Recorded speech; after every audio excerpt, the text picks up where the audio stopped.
Yo, how's it going? Hey, Welcome to the buddy. LG show. Well, guys, we're here with another exciting season 10 uh, media show, and we're doing some breakdowns right now of the GMs and owners of the league. I'd like to welcome in Darkside, my new co-host for the show coming forward. Sleazy, well, move forward to a new direction a little bit this year. Welcome to the show, Darkside. Yeah. Thanks, there, Dreams. Appreciate it. Very excited to be here. And let's kick this off.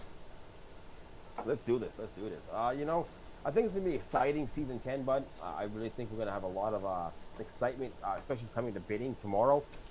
Tomorrow's gonna be a hectic day for all these new GMs and owners who have not done it before, and in the first time. And it's prepared for a wild ride because things do not always go as planned. Within saying that, though, man, let's break right down into the some of the owners and GMs coming in this season have taken over new teams or have returned, et cetera, et cetera, et cetera. Sounds good.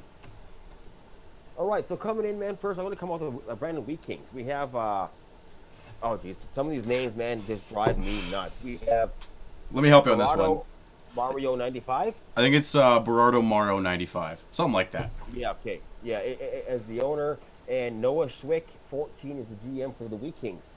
They're both from the AHL last season. The GM Noah Schwick just sliding underneath that 63 percentile to become the GM.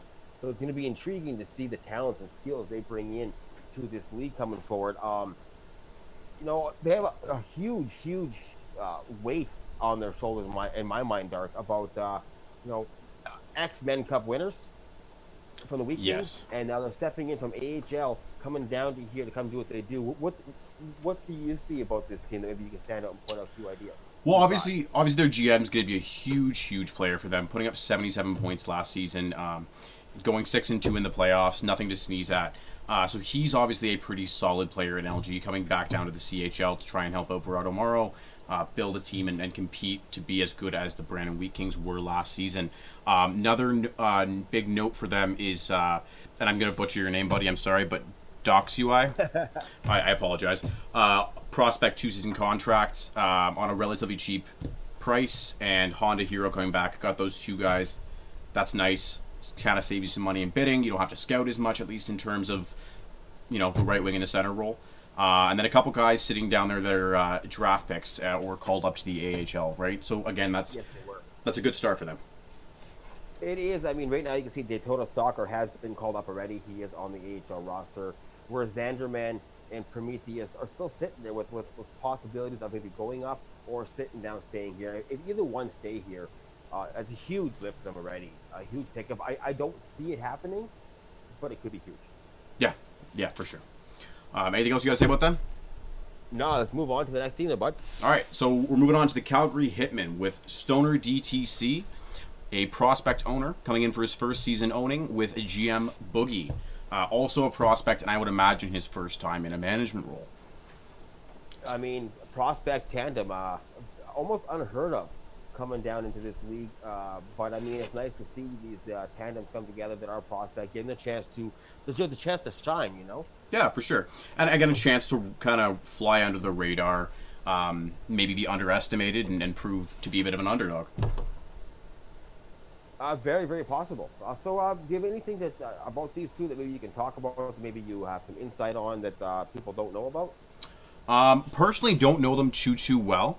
But looking at Stoner's stats, seems like a pretty solid player. Again, not having played with him or met him personally, can't speak too much about him. But yeah, he seems to be a pretty solid guy at the CHL level, spending his last season on the Cataracts, who didn't have the greatest season, but still managed to have some pretty decent point totals.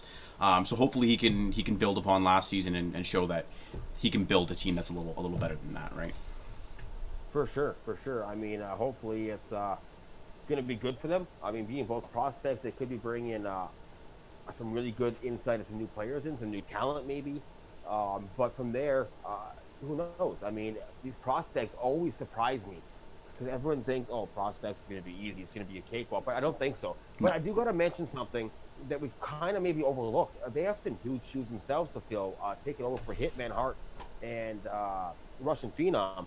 These guys were here for at least 2 seasons that I know of, and they built a dynamite dynasty. with these teams, always making playoffs, always living up to the Hitman name by laying the hits down. You know, so they got to keep that rep. Can they make the playoffs again and hold that strong fork Hitman do? Can they live up to the Hitman name? Time will tell.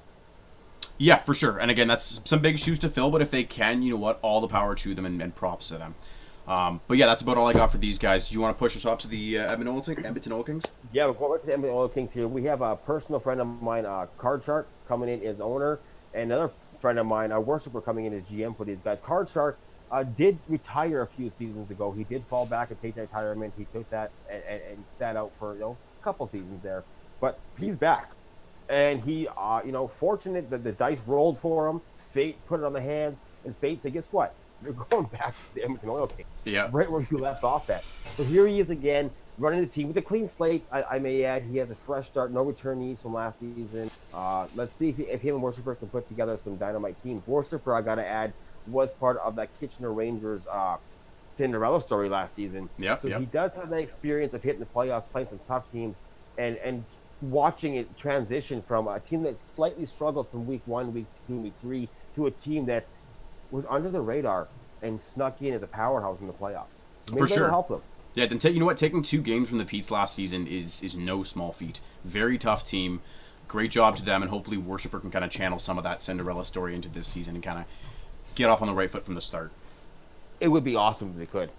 Yeah, for sure. Right on. So then I think we'll move on to the Everett Silvertips, where we've got Yes, lead us into it, bud.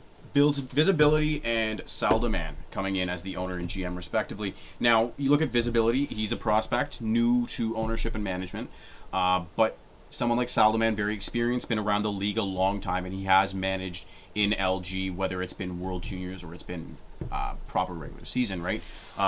So kind of a nice combination, right? Saldaman's doing a good job to bring in some young players and kind of teach them how to be leaders and owners and management, right? So that's good. I think they have a bit of a clean slate when it comes to Everett. Everett's had some rough seasons recently. Hopefully they can kind of... Few shaky goals, but I mean, they've never been really a sleeper team either. Yeah. Again, maybe they can do something a little bit different, somewhat of a clean slate. Hopefully they can kind of bring that in and build a different legacy surrounding that team, right? Hopefully, for sure. I mean, I don't know much about either one of them. I do know they have a nice draft pick sitting down there, Brady Maine, 92. So, I mean, I think Brady will stay up in the A. I don't see him being in the end this season. If he does, good on him. Not that he's not a quality player. I just NHL is a really hard league to break into. I think he'll stay in the A. I don't see him coming down to the CHL this year, but we never know. If he does, that could be a huge lift for them. Only $500K too in that 2 season for the draft pick, so it could be huge if he does come down for them. Yeah, for sure. Again, unlikely, but still would be a big get for them. Big pickup. Yeah. Coming in next, anything else for this team, first of all, before I move forward? No, you're good. Go ahead. Right on, buddy. Coming next is the Kamloops Blazers. We have Venos, who I believe is a returnee for the Kamloops Blazers. Am I correct? Yes, he's a returning owner, but has a new GM coming through with, Don Sens 13? Yeah. I'm going to guess on that one. I apologize to all of you that your names get butchered. It's going to happen. I'm just going to call him Doe. Yeah, there you go. There you go, right? Doe 13's coming in here as GM. Yeah, exactly. Now, coming in here, they do have a prospect turning, not draft pick, prospect actually on the roster. Last season of the contract happening now at $500K. He seemed to have a fairly decent season with the Kamloops Blazers last year. So that's a huge start for them already with, still having that $24.5 million to spend in bidding tomorrow instead of being down in the cap size by a whole bunch by one player. So let's see how they build around that. I have total faith in Venos. He's always showed great competition and great skill level to play in the WHL and always be a competitive team. So I think he's going to do it again this year. Yeah, I totally agree. Season 8, Seattle, dealt with him a little bit when I was the AGM there. Seems like a really good guy, builds a decent team every year. Hopefully he can keep that record going. Hopefully. I don't see why he couldn't. No. He's always had a strong competitive team. So good on you, Venos. Welcome back again for another season, and keep it trucking, buddy. Yeah, for sure. So moving on to the Kelowna Rockets, with Smooth Dangles coming in for his first season of ownership and Killstreak coming in as his first season as the general manager after splitting some time between the AHL and the CHL last year. So going into that, Killstreak, really good choice as a pickup. Seems like a pretty solid forward. I've played with him a couple times outside of LG. Seems like a good player and a good guy. Smooth Dangles coming in as an owner, had a bit of a tough season last year with the Cataracts, looking to change his fate, take over ownership, and really build his own team that he can, really take pride in. Which will be good to see if he can get it done. Now on his TC, he's got Drama Jornio. I'm sorry, I'm brutal with name, guys. I apologize. Now I believe he's a two season 500K contract who's currently in the AHL. Same thing with Benny, if I'm not mistaken. Same with Benny. Okay. Yeah, if I'm not mistaken. I do have a comment here going backwards here a little bit here from Smooth Angles. He says Dones was GM last season as well. Oh, my apologies to Joe, as we'll call you. And sorry to go back on. Smooth is also reporting that my mic's a little bit low, so if we can get that a little bit higher, bud. Yeah, I bumped it. I bumped it as soon as I saw that comment. But yeah, and I asked him again. He said it's still a little bit low. Okay, yeah, I'll move it up. But just the heads up. Yeah. Yeah, and sorry, sir, to the comment to the person who said, "Are these games being recorded or archived?" Yes, they will be saved on Twitch for 14 days, and they will also be exported to YouTube. You'll find that link below this video, just so you know. Yes. Beautiful. Sorry, did you want to take over there? I think you did you cover all the clone? I was kind of typing while hearing you talk. Yeah, that's cool. Yeah, I touched a little bit on the fact that two new members to the media. Sorry. Wow. Management. That's the word. That's the word I'm looking for. Two new guys, right? One having a really solid season, one not as much, kind of coming together to try and work and build that solid team. Two TCs who I believe are called up to the AHL currently. Again, if those are guys that can drop, that's a big get for them, and that's going to be a recurring theme for a lot of teams that do have draft picks, 2-season contracts, whatever the case might be, right?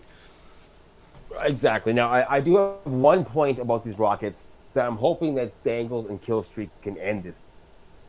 The Rockets have always been a competitive team. Always a tough team to play against, but they always seem to crumble about week 7, week 8, and in playoffs they just seem to fall apart. So hopefully they can break that curse this year and make them a strong team riding right through the playoffs. So I'm looking forward to see what they can do. I've got a chance to talk with Smooth Dangle a few times this season already outside of bidding and just kind of shooting the shit a bit. Pardon the language. That's exactly what we did. And Killstreak, I had a brief talk with today a little bit. Two good guys. Their heads are on straight. They know what they're talking about. They know their talent. I'm excited to see what the Rockets do this year. Yeah, 100%. So moving on to the Kootenay Ice. Do you want to take this one? Yes, coming to the Kootenay Ice, we have a couple of familiar faces coming in here. I believe it is his first time owning, which is the Jimmy 420. And we have in the GM spot, Raz Cool, or as I like to say it and pronounce it as Raz Cool.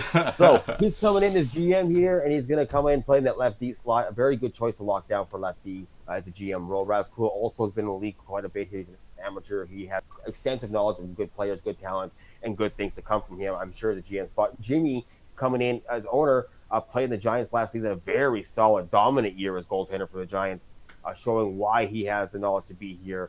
I do expect big things from Kootenay, who have struggled the past couple seasons, and last season especially. I do expect this team to be a tough team to contend with this season. Yeah, most definitely. And I think, yeah, like you said, Jimmy, fantastic goalie, great get on a no contract as an owner. And Rascal's been around the league a long time. I've dealt with the guy different seasons and really good guy. So exciting to have him in. He's going to help out a lot with the locker room. And yeah, best of luck to those two.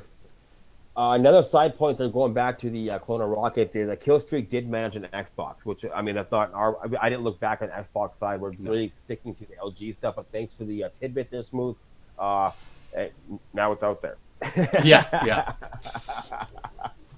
Moving forward, unless you have something else to say about you guys, we're all good. let's move forward to the next team. Do you want to take the reins? Yeah, sure. So we got Sleepy. I apologize. However your name's Sleep A. Okay, so Sleep A, like the Canadian thing. Yeah, I know, and you swear I'm from the States. So yeah, he's a brand new owner coming in and taking the Lethbridge Hurricanes, bringing in Lucky Luke 1994 as his GM. Now, I do not know these guys personally. I've played them a couple times. Really, really solid players. Lucky, I actually saw play on defense and thought he was fantastic. Never seen him play right wing. I have to assume that transfers pretty well. But I mean, a right wing who thinks defensive mind at first could be huge. I mean, oh yeah, if that winger knows that D is going to pinch, he's going to take that puck, and you have faith in that winger to come back and play that D spot, and not worry about. I know he's pinching for me or covering for me, but can he actually stop the play?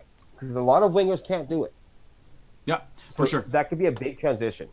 Yeah, very helpful for his team, right? And again, someone who's on a no contract. Exactly. But returning, Felipe, I believe, was his first season last season. He was part of the media team last season. He did a bang-up job with write-ups. Very proud of the guy. Coming into ownership this season, see how he handles it, see how he handles the boat. Being that he is French, I expect a solid team out of here. yeah, a lot of hidden French guys. The pressure's on, Sleepa. You got to get it. But yeah, they have a couple returning guys with Robinski, 88, left winger at. Very, very, very solid player. Yes. Sorry to cut you yes. off there. No, you're good. Very And solid. only at 1.75, that's a steal. Probably why the former management signed him to a 2-season contract. Probably. And then MJL down on TC, part of the AHL right now. Again, sort of recurring theme, not likely to come back down to the CHL, but if he does, absolute game changer. Big time. I have nothing else to say with this team. If you have anything else, spit it out now. If not, we're moving forward, buddy. Nope, take over the Tigers. We're going to the Medicine Hat Tigers. Yes, sir. Coming in, we have a Dirty Dog owner. I believe he is also a returnee. He is, yep. And we have the Gremlin, 2694 coming in his GM spot. Another veteran coming in, Dirty Dog being an amateur. They have Kush sitting down as a prospect on a 2-season return at $1 million. Very decent for a center. And instead of the TC, they have Booty Call, a right-wing prospect at $500K. Maybe he'll come back, maybe not. Not the strongest season, but I know Booty Call can be huge and a very solid player with the right line mates. So maybe he comes back down. They find the players for him and they make a bang out of it. Medicine Hat Tigers last year took a plunge at bidding high on 2 goalies in bidding. And in my opinion, not a smart move. It kind of bit him a little bit. They learned that about midseason, made the trade, and I saw a big change in who they were, and the team play became a lot better. Getting rid of one expensive goalie to bring in some more talent defensively / offensive. Yeah, for sure. I think getting good goaltending on the cheap is one of the core foundations of building a good team outside of solid defense, right? Those are your core kind of concepts. Now, I don't know about you, but myself, I would not pay more than $500K for a goalie. I may joke about more because I like to joke around. Yeah. But to me, $500K is my limit. How do you feel about that? I'm willing to go probably closer to. It's got to be between 500K and $1 million. It depends too. Are they amateur? Are they veteran? Are they prospect? Is their name Crazy Max? I will put 7.5 on you off the start. You heard it here, buddy. You heard it here first. All right, guys. Yeah, no, I think if they can learn from their mistakes from last season, spending, like you said, a little bit too much on goaltending, I think they will. Yeah, for sure. So yeah, hopefully they can have a stronger season this year, and they do have some returnees. So hopefully they can work on it and get out there this year. Yeah. I think they'll be doing good again this year. They've always been sort of a challenge team, so hopefully keep that boat rolling. And by the way, again, Dirty Dog, glad to see you back returning again. Love returning owners. It's always great. Commitment to the league is always needed. So Thank you for that. Yeah, and bringing Gremlin back with him, they were the tandem last season as well. They were tandem last year. That's right, exactly. Moving forward to the Moose Jaw Warriors there, unless you have something more to say about the Hats. No, we're good. So moving on to the Moose Jaw Warriors, we'll take it in with Pugs. So Pugs has been running Moose Jaw, and you're probably going to catch me a little bit off my math here, but I believe this is his 3rd or 4th season running Moose Jaw, if I'm not mistaken. I believe it's his 3rd, I want to say. I think so, yeah. So point being, he's long-term owner of the Moose Jaw Warriors, bringing in Bolda as his new GM. And, yes, and a really solid defenseman. A good pickup to save himself some money on the cap, as we know D-man go for a lot of money. And bringing in someone who can be a shutdown guy on a no contract is fantastic. He's also got a couple really good players sitting down there in the TC for the AHL. Before you bring that up, I got to say, they're not coming back to this league. Yeah, no, they're not. They're 100% not. I apologize, Pugs. It's not going to happen. But you cling to those guys because in case they do, on the 0.1% chance they come down, you will kick yourself in the ass. That's right. But yes, That's right. Yeep 93 and Velociraptor, both tremendous players. I don't see any way they come down. But if they do, hell has frozen over. I want to bring up one point here, man. Look at the chat here as we're going on here. Your GM sitting there saying the hell you'll bait $1 million on the goaltender. I did notice Yob coming in there and telling me how to run my shit. We'll have to have a lengthy conversation later, good sir. I will spend $6 million on a goalie if I want to spend. This lady in the wings, yay, eats the season for Thunder. Keep bringing it, Yob. All right. Coming into the Warriors of myself, I mean, he's bringing in Bolda as a GM. Bolda has been a standout defensive guy for his past couple seasons playing defense. Done a bang-up job. Very, very great party presence. He's always fun to talk to, always makes you laugh, always got some kind of joke to say.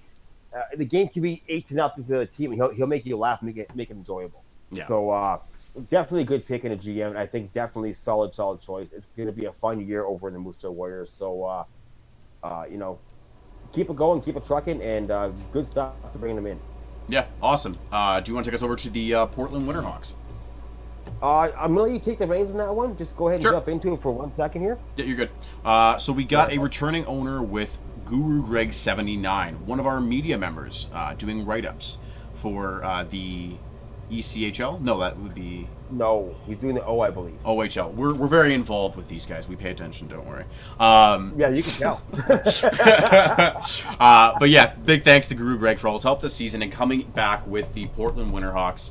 Lots on his plate this year. Bringing, I believe, Fonzo Man 90 is returning as the GM. If I'm not mistaken. I believe he is. Keep going for now. I'll look into that right now. Yeah, if you don't mind. Somebody in the chat has a tidbit to save us some time, then please do. Greg, if you're out there, let us know if he was or not. But I believe he was. Fonz is new. Good, thank you, Greg. Thank So you, Fonzo is a Greg. new GM, but either way, a very solid player and a prospect, which you don't see often with the GM role, especially with an experienced owner. So obviously, there's something Guru Greg sees here that we don't, right? Where he's- But he picked up a right D at prospect level, which is very smart. Mhm. Now, he didn't have a rough D season in his first year. He had a very solid one. I mean, there was a minus mark there. I'm not going to bring it out, but I mean, he had a minus mark there, but it's very, very minute minus. It could have been anything. But obviously, Greg saw enough of him, and Greg's very smart and very, very wise to the game. Has been a solid owner and solid team built every single season. So for him to bring this guy in, he saw something more that was there than what the number actually shows. the numbers and probably the locker room presence, all that stuff you There need, is right? that. There is that. So I expect big things out of this guy as GM. I think Greg has nailed the head and hammer and bringing in a top talent guy. Yes, most definitely. And again, Now, with- he does have a Raptor sitting down there. yeah, exactly. Sorry about cut you off. But another, I believe he was draft picked in season 8 Raptor, but he has not come back down since, which is a shame. It'd be nice to see him down again, but I think it'd be too easy for him. Very, very solid guy. Another QC. But if he does happen to fall down, it could be huge for him. Yeah, most definitely. But that's a general theme with a lot of these teams, right? And you just gotta these owners have to hope and pray that some of these guys can come down and fill out instead of having it go the other way where you get 1, 2, 3 call ups near that deadline. So that's going to be the big game changer when it comes to each and every single one of these teams, conferences, and leagues. 100% it's going to be. 100%. If anything else to say there, man, if not, I'm going to move on to the next team here. Yeah, go ahead. All right, we're going to move on to the PA Raiders. I call them PA. I'm Saskatchewan born, so we just call them PA. We don't call them Prince Albert. Prince Albert Raiders. Not much to say about that city. The city's pretty small. It's known for its one thing, but we're not going to go there. Yeah. Coming in here is we have an owner and GM. I'm going to call them an owner-GM tandem. These two are like really, really tight in real life. They're like best friends almost. They both were Islanders last season. Played separate lines last season as well. So maybe this year they connect on the same line. Who knows? But we have Sped 3409 coming in as owner at left wing with a solid rookie season. Just over 2 points a game he put up. And Charlie Biscuit coming in, another prospect as well, playing the center role. very solid center, has an amazing draw percentage, can hang with the best with the right people beside him. They're also running their own. I want to note their own little radio show this season coming out. It's called the S&B Productions, the local Raiders radio station. Rodeo, holy cow! I'm in Calgary now. But I mean, good on them. All the media support we can get, and any of you step in and do your own little thing, we appreciate it. It's always great to see. We're there for you. Any questions, any help you may need, come to us. We're here to support you guys. For sure. Yeah, it seems like a good group of guys. Good on them for taking that media presence on their shoulders, with specifically with their own team and the radio show they're doing. Guys, check it out in the forums. They got an interview up there already. Check it out. It's really good stuff. Now, one interesting note with these two guys, like you said, they are very much a tandem. They like playing together, right? Which is an interesting take. So they might be inclined to use themselves on the same line, which you don't typically see two managers on the same line. So we'll see how that kind of strategy works out for them. If they're willing to split themselves up, that sort of deal. So those are sort of storylines to follow along this season. You don't see it a lot, but it may happen in this case. The way these two are together and they play are so in sync. It could be a smart choice for them. Especially if they say, hey, we know, 6 other forwards that could be our top line and Roby third. That's a dangerous third line. Just those two alone. Yes. So, I mean, we'll see how they play it out. Either way, it's going to be exciting to see what they do because they're both smart and very talented players. Most definitely. But yeah, so moving on to the Prince George Cougars. Now, they're being taken over, returning owner, I should say. NBA 2K16 is Life 201. Let's go full name. Is coming back, and he's bringing BR549er. Now, BR is coming over from Flint last season. So that's kind of an interesting mashup here. You got a bit of W mixed with a little bit of O. And yeah, these two guys are both pretty solid players. BR is, in my opinion, a fantastic goalie. I'm hoping these guys can have some big success. Keeping Action Dave from last season on a $2 million contract at left wing is a solid move. And then, like we talked about, some of those guys down in the TC levels who are currently called up: Double Dose, Dr. Huckleberry, and Adam ZGT. Again, huge if they can get those guys to come back down. What's the likelihood? Hard to say, but they have sort of a good start to bidding. Haven't spent too much. I'm excited to see what these guys can do and hopefully have a bit better season than they did last year. For sure. Hopefully they do, and I think they will. I think they will. I think NBA bringing in BR549 was a smart choice. It's a wise choice. NBA's had kind of a rough go the past few times he's been owner or in management positions. He is due for a solid season. I think this is the one. He made a fantastic choice in a GM, and I think the Cougars this year are going to be a super threat. Yeah, I 100% agree. Anything else, bud? No, I think we're good. All right, moving on to the Red Deer Rebels coming in here. We have Rapple Jacks 5 and X57 Cheddar. You want that money? No, you don't. You want that cheddar. So we're going to come on to the Cheddar Show. Rapple Jack's coming in for 2 seasons at $4 million. So locking himself and his owner is already taking down the Red Deer Rebels' $4 million salary cap on them, which is perfect. And locking in Cheddar, who's at $5.75 million. Huge contract. To lock that down and get that off of his team was a very smart choice. These guys have all been around the Rebels for quite a while. I believe Cheddar's his 3rd season here as a Rebel and his first time coming into management. So he has the taste, he has the flavor, he has the experience on this team, knowing what Rapple Jack's expecting. And he's been around to see the ups and downs of the Rebels. Although there isn't much downs to talk about. They've always been that grind-out team. They don't give you an inch.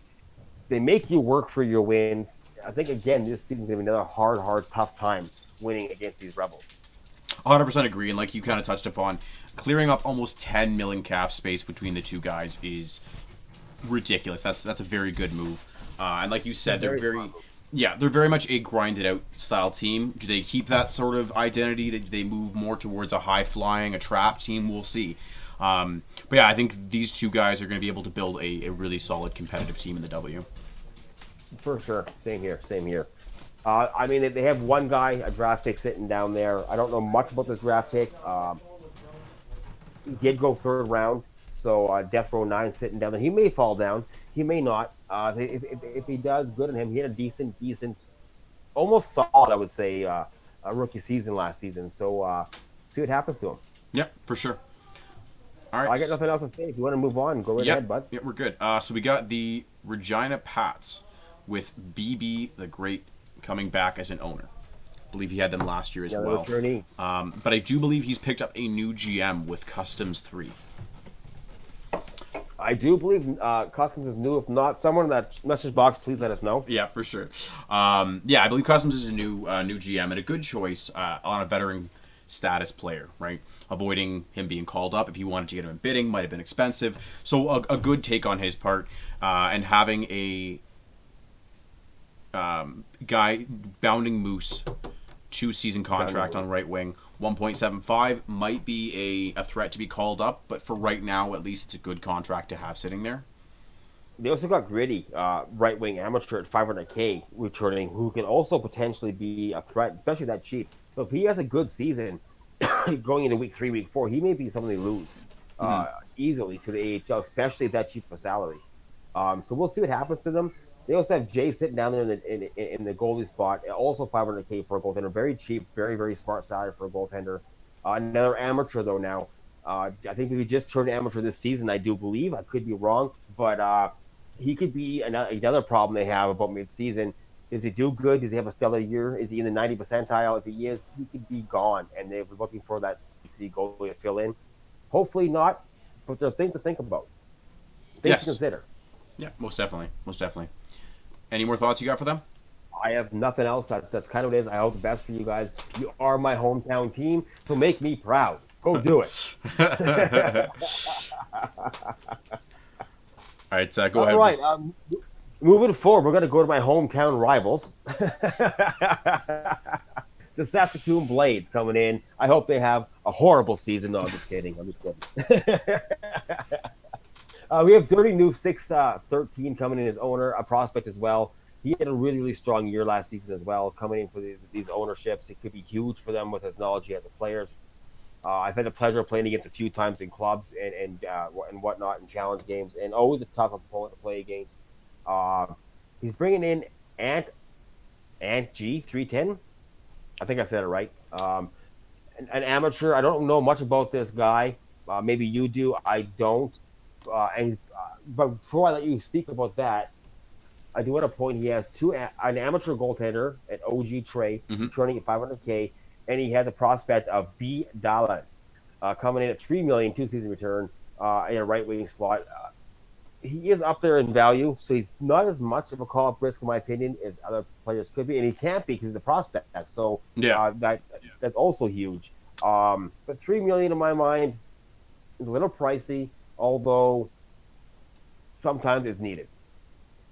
Yeah, most definitely. So pulling up Ant's stats again, I don't know him personally, or anything like that. Seemed to have a pretty solid last year, at least points-wise, putting up 53 points.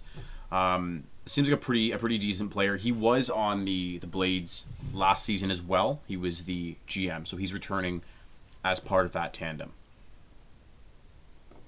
For sure. Yeah. So again, another chance to kind of take a crack at it, right? Build the team with the same guys, have the same mentality, learn from your mistakes last season, and try and go in there and win yourself a Mem Cup. Backing up, Pug says he's been GM, laugh out loud, same duo from last season. So, Pugs, can you elaborate a little bit on who you're talking about there? He was talking about BB the Great and the Regina Pats. Okay. He was talking about Customs 3. Thank you, Pugs. I appreciate that. Yeah. So I got nothing else. Yeah, we're pretty good. So we're gonna move on to the Seattle Thunderbirds. Yes. And with Leister. So Leister's returning owner took over Seattle last season after a 2-year run by me and Just Cause. So he took over my former stomping grounds. Love the jerseys, by the way. But Leicester's a solid player. Did a really good job building a team last year. Didn't go as deep as I think he was kind of expected to be, but still had a really good run. Bringing in a new GM of Hobson56, who's a veteran, which is, again, always a good choice to protect those guys who do have the chance to be called up to the AHL or the NHL. And having Clutch Duster 91, a centerman coming back on a 2-season, $2.75 million contract, puts him in that sort of sweet spot of maybe not being able to be called up because his contract is a little bit expensive, but still having him secured at a decent price in the CHL, right? For sure. A quick side note here: BR549 is correction of position. He is playing C and not G. Oh, okay, that makes a little more sense, but good to know. Thank you for letting us know, BR.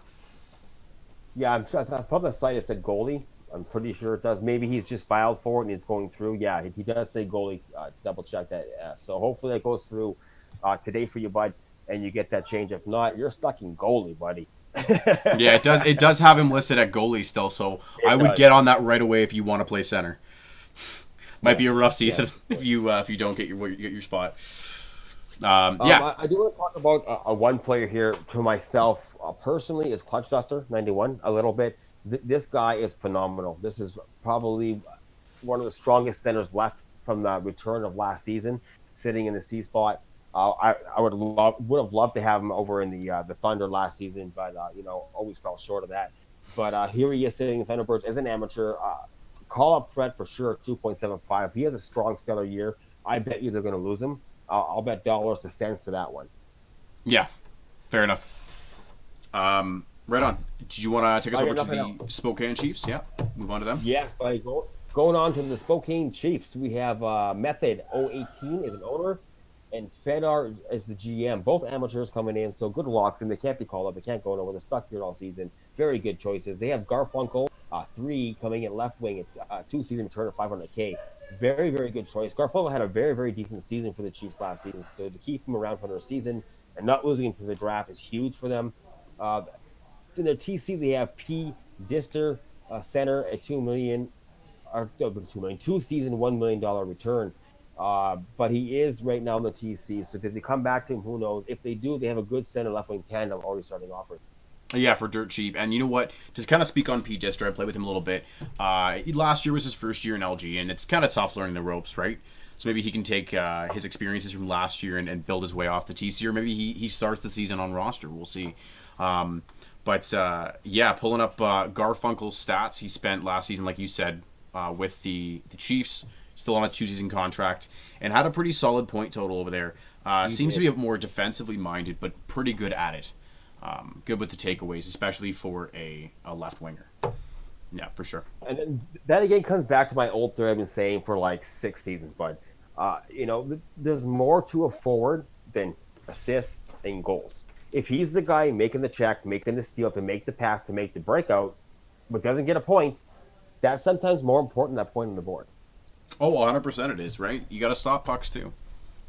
Exactly. It's a 5-man game on that ice, 6 with the goalie, but I mean, the goalie is as good as the players in front of him. So it's a 5-man game. It's simple as that. If you are looking at it that way, looking only at points and goals, you could be overlooking a lot of players. Oh, 100%. That's how you lose out on some really solid players, for sure. 100%, buddy. I got nothing else to say about that one, unless you do. Nope, we're good. So we're going to move on to the Swift Current Broncos with Vincenzo 1289 and 2 tokes. Now, interesting note with Vincenzo, a draft pick taking ownership. It's pretty interesting. Yes. Now, not unheard of. No, it's not. But not something you see necessarily every single day. He seems like a pretty solid defenseman, and obviously a good get to keep down in the CHL, right? Definitely. And another season, maybe grow and learn a little more about LG and how things work and perfect your game play before you do decide to go up. Very, very solid option to do. You see it a lot in the NHL in real life. They'll send a player down for that conditioning stint. Mm-hmm. Not saying he needs it, but maybe that's what he's opting to do. Smart choice. Yeah, for sure. And 2 tokes coming in as the GM, another prospect management member.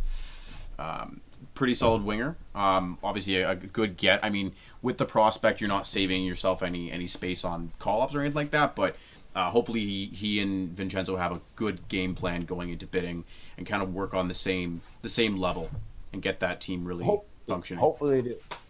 For sure. Not to mention they have Freezer down their draft pick on their TC. He's not coming back down, guaranteed. But if he does, that guy's a game changer himself. Most definitely. Did you want to take care of the Tri-City Americans? I will take care of them right now because he's a buddy of mine. He's an owner. We talk quite often. He had a really rough go last season. Slow death march coming back as owner. But let's not forget what he did in Season 8. Season 8, he was the Cinderella team. He was the story of the playoffs. He was the story of the last 2 weeks of the WHL. This guy has it in him to build dynamite teams and come out of nowhere and shock. Unfortunately, last season, they didn't go that good as they were basically fighting the bottom of the fish barrel, bottom for apples, and there was no apples left. But here they are. He took on Goody, his GM. Goody had a chance to actually, before he took the GM job, scout this guy. And what a phenomenal player. What a smart choice to take as a GM role. Very good pickup on him. But I have one notable to make to slow death march, and I'm going to call you out, bud. I have to do it. You need to get in that roster correction thread. You got to get Goody his position before it's too late, buddy. Most definitely. So for me, I got to talk about Slow Death March a little bit here. Spent 2 seasons having a bitter rivalry between Tri-City and Seattle. They knocked us out Season 7 and Season 8, both in 6 games. Huge heartbreaking losses, and like you mentioned, that Season 8 was an absolute Cinderella run. So, I mean, good on him for those 2 seasons. Last year was rough. I'm glad you stuck with it. Let's see if you can come back and show that the 1 season was a fluke, not the 2. That's right, exactly. Come in and do what we know you can do, and come bring that dynasty, that threat that we know you can bring. Yes, exactly. But again, he took no 2 seasons last year. He's come with a clean slate, a chance to build new with a new GM. So I'm excited to see what the Americans do this year. Most definitely. Do you want to break us into the final and last team of the WHL? Yes, and this is one of the big ones to mention in the W. The Vancouver Giants. Now, Canadian Bacon left after seasons of owning that team and building really solid, competitive teams.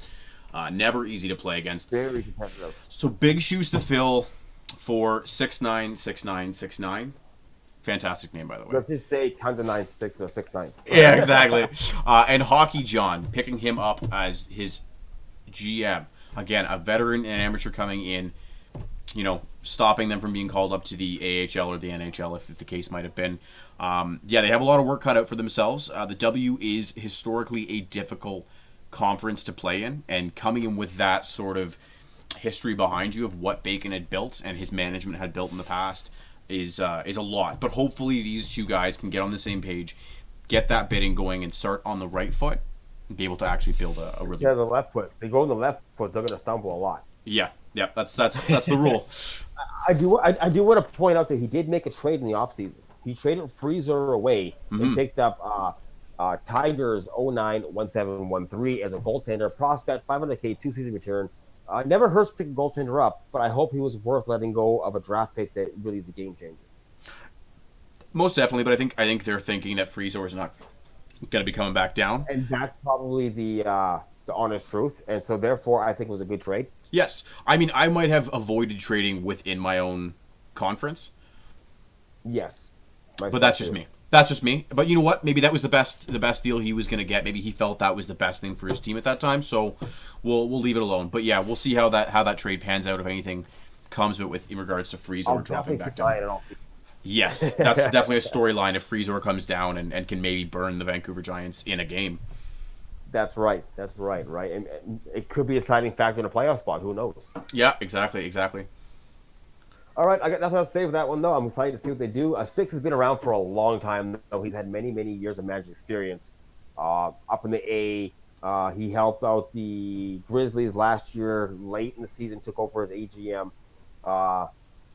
So hopefully he can bring that experience and build the exact same caliber of team that Giants have been known for the past 3 or 4 seasons. Exactly. Not for sure, but I'm sure season 7 they were strong as well. I do believe They were. I had to play them. I'm ready to move on if you are. Yeah, go ahead. No, I'm gonna keep going then. Keep trucking. We're going to the Victoria Royals with Tone Carbone, coming back as owner and gets busy. Coming as GM, he gets busy with everything except for defense. Here he comes in to top out again. I have no clue if that's even true. I'm just gonna say. They have a returnee coming in with a bus full of nuns. It's a great name, buddy. Yeah, I have a joke about that, but it's not exactly PG-13 for me to say the joke, so I'm going to leave that one alone. that's LG Hall of Fame quality name, bud. Good for you. Yeah, it is. Yeah, it is. But he's coming back at a $1 million 2-season contract for a defender. That's a steal. Since defense has been running high the past few years, that's a steal of a defender to have back at $1 million. Most definitely. He has a goalie as well, returning another prospect, JDKPSX. Come in prospect as well, $500K on that. So he's only spent $1.5 million on 2 players already. They're both prospects who did good last season for them. They have a good start coming into bidding.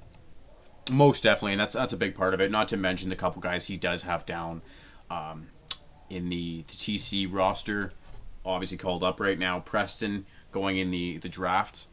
I don't imagine will come back down, but if he can, he's been with Tone and Get Busy. Last season they had their good, long run. So if he can come back down for them, that's a big get. I imagine would be a really good locker room guy. The man's 98, and it's Sioux Nation. It's PSU Nation. I don't know, Something along those lines. But yeah, again, all 3 of these guys being. I don't know. Yeah, go on. But yeah, all 3 of these guys being, again, the wild cards that some teams are going to have going into this when it comes to draft picks, AHLTC guys, that sort of deal, right? Now, Preston, season 8 was very underrated, overlooked coming into bidding in season 9. Yep. A steal at $500K for him, and he showed why he was underrated this season by getting a draft pick put to him. Very, very, very solid center, very smart guy. I'm happy he got drafted. I'm proud of him. Yeah. Keep going, bud. If you come back down, you're going to be a huge pickup for the Royals if you call that. Most definitely.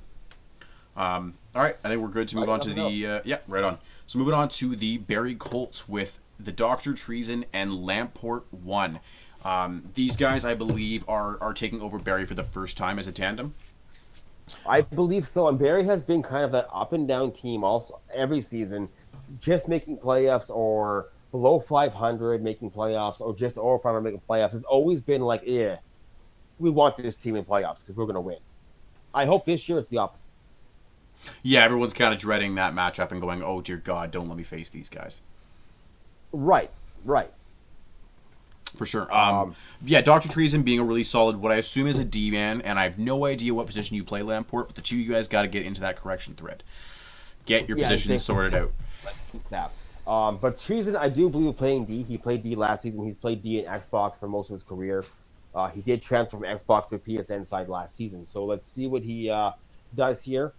Again, I don't know much about either one of them besides that. But in the positions, like you said, they need that roster crushing thread. Get it done. Get this league flowing properly. Stay on business. They've been posted like 6 times in the manager thread. So please do what you're asked. Get it going. Help us out. Keep this thing going and flowing properly. Exactly. And then they do have one returning forward with, I'm going to just spell this for you, DLRP03. That's your name from now on. You're... 1 second, bud. Backing up to the Barrie Colts, Kanate 94. I think I said the name right, but if I didn't say it right, please just yell at me something. It's all right. It says Lamport is G, he believes. Okay, so Lamport's going to be a goalie. All right. Right on. Well, confirm that, please. Throw that in the roster correction. Please, I'm begging you. But yeah, they do have one returning player, a prospect, left winger, on a $1.5 million contract, which is fairly cheap, right? So that's a good start. Yeah, it's a good start, right? To go into bidding with someone is secure. He's staying down in the CHL with you. You've got full control, and you can build your team with that in mind. Exactly. For sure. That's all I got from them. Do you have anything else? No, that's about all I got, buddy. All right, so we're going to the Erie Otters, who always have been not a struggle team to play. Not that they struggled; they've been a struggle team to play because they've always been quite solid, always above 500. I do believe last season they were as well. Mm-hmm. Never a team you want to look like a gift horse in the mouth with. They're coming to B Motley, who's returning, and Jake from State Farm playing on the GM slot, playing in center. I haven't seen him play a lot of center from my experience. I've seen him play a lot of right wing. Um, but I mean, in right wing, I take tons of penalties. So I saw him play center a little bit, and he's pretty strong in those draws. So good choice to be a center, a veteran himself. B Motley's an amateur returning, like I said, returning at lefty, and they have their goalie Cook Megato also returning on the 2 season at 500K. So they really only have 500K spent going to bidding. Very, very strong place to be into. Plus, they have those X draft picks sitting down there. One for sure is a X draft pick. It was a J.R. Penn's 91 prospect. If he does play this season, and he is around, and he does happen to fall. From what I understand, there was a bit of a mix-up. J.R. Penn's was actually drafted last season, but Yes, he was. did not sign up for LG. That's right. So if he does decide he wants to come back, he wants to play, whether he goes to the A, the N, the C, whoever gets him is going to be very happy. But again, he's that wild card in the way that he might not even play. He may not. He's a wild card at best. Exactly. But if he does play, it could be huge for whoever gets him in the game. Most definitely. And Oblivious, I don't know much about him. I'm not sure if he was drafted or not. I don't think he was. But he's down there as well. A 2 season return at 750. If they happen to say we don't need your services this year in the AHL or NHL, whatever, that could be a huge defensive pickup for them. Yeah, definitely. Right on. I got nothing else, buddy. I want to go on to Flint for us. Yeah, sounds good. So a not returning owner from last season, but has owned teams in the past, with Steelers fan 26 coming back to take over the rejuvenated Flint Firebirds. Last season with BR helping out over there, they were able to take Flint from what was sort of a laughing stock of the league for a long time to a legitimately hard to play against cup contender. And so Steelers fans been given a good chance here. He didn't have to take the brunt of people kind of poking fun at the Flint name. He's able to come in and build a team off the backs of what was done last season, bringing in Flesh-Eating Alien as his GM, a veteran centerman. That's a good pickup, solid player, someone you definitely don't want to have to worry about getting in bidding, paying too much for, and even potentially losing to the AHL. Yeah, for sure. The returnees are Barbuff on left wing, prospect, 500K. Can't go wrong with that, right? And they, Exactly. in a trade, picked up Matty B. Canucks. I believe they picked up from the Ice Dogs, if I'm not mistaken. I believe so. Yes. He's coming back on a 2-season, $3 million contract. Wonder how much of a risk he is to be called up to the AHL, but for the time being, he is a pretty solid player. I do want to backtrack for 1 second here, but before you go on, State from Jake Farm just said he's got 4 seasons at center, only about 10 games at right wing. So I did, correct him a little bit that on my old account, which is No Skills Hockey, Yeah. I've only seen him really play right wing, which is why I'm getting my analysis from, not really looking at your stats. My bad. I apologize. Let's go forward to Flint here. Yeah. But yeah, that sort of breaks down their main roster, and then Ghost and Shaw both sitting on their TC, but Ghost being in the AHL, Shaw being just on their TC currently on a 2-season, $1.25 million contract. So they do have a fair amount of depth when it comes to guys that are returning or are potential send downs, whatever the case might be, and they still have 21.5 in cap space to work with, right? So they're in a pretty good spot. You are breaking up from time to time, bud, so I'm not sure what's going on there. Okay, that might be on. Just odd hiccups, like little bit of hiccups, not major, but just the odd one. Okay, I think that's probably on your end, to be honest. But That's possible. Yeah. Possible. I just want to make sure that we're kosher. I want to go in a little bit though about Flesh. sure. He was a Thunder for a brief time last season before he was called up to the AHL. I've known Flesh for 10 seasons. Good guy, stand-up guy. Has knowledge of the league for sure about what's going on, what's happening. A Steelers fan as well. Another solid guy. I've had to play against him lots in the AHL when I was up there. I'm really excited to see what they do down here. and I think they're going to do good things for Flint and keep them out of that bottom spot where they were for many seasons up until last season. I think they'll do a very, very good job and keep them into a strong competitive playoff. Exactly. Do you want to bring us over to the Guelph Storm then? Yes, we're going head over to the Golf Storm right now with the owner Ducky315 coming in, another prospect owner coming in the reins here, with Wharf 26 coming as GM, a veteran. So good, smart pickup bringing a veteran as GM. They have Vikings QC returning at 2 seasons, 500K. Very smart QC player on the right wing side. Another right wing coming back with LKG Reaper's Rage, who used to be a goalie, now playing right wing. Another veteran at 500K. And Diggy 8469 come back also $5 million. Huge $5 million salary on a right winger. So they're coming in with 3 players already in the roster, only 19 mil left to go. No defense lockdown. Defense is going to be extraordinarily expensive this season. There's only about 50 more defense signed up this season than we need it for each team to match up. So it's going to be expensive year for defense. They may spend all of $16 million on defense, leaving $3 million to get the offense together. So hopefully this doesn't bite them in the butt cheeks afterward.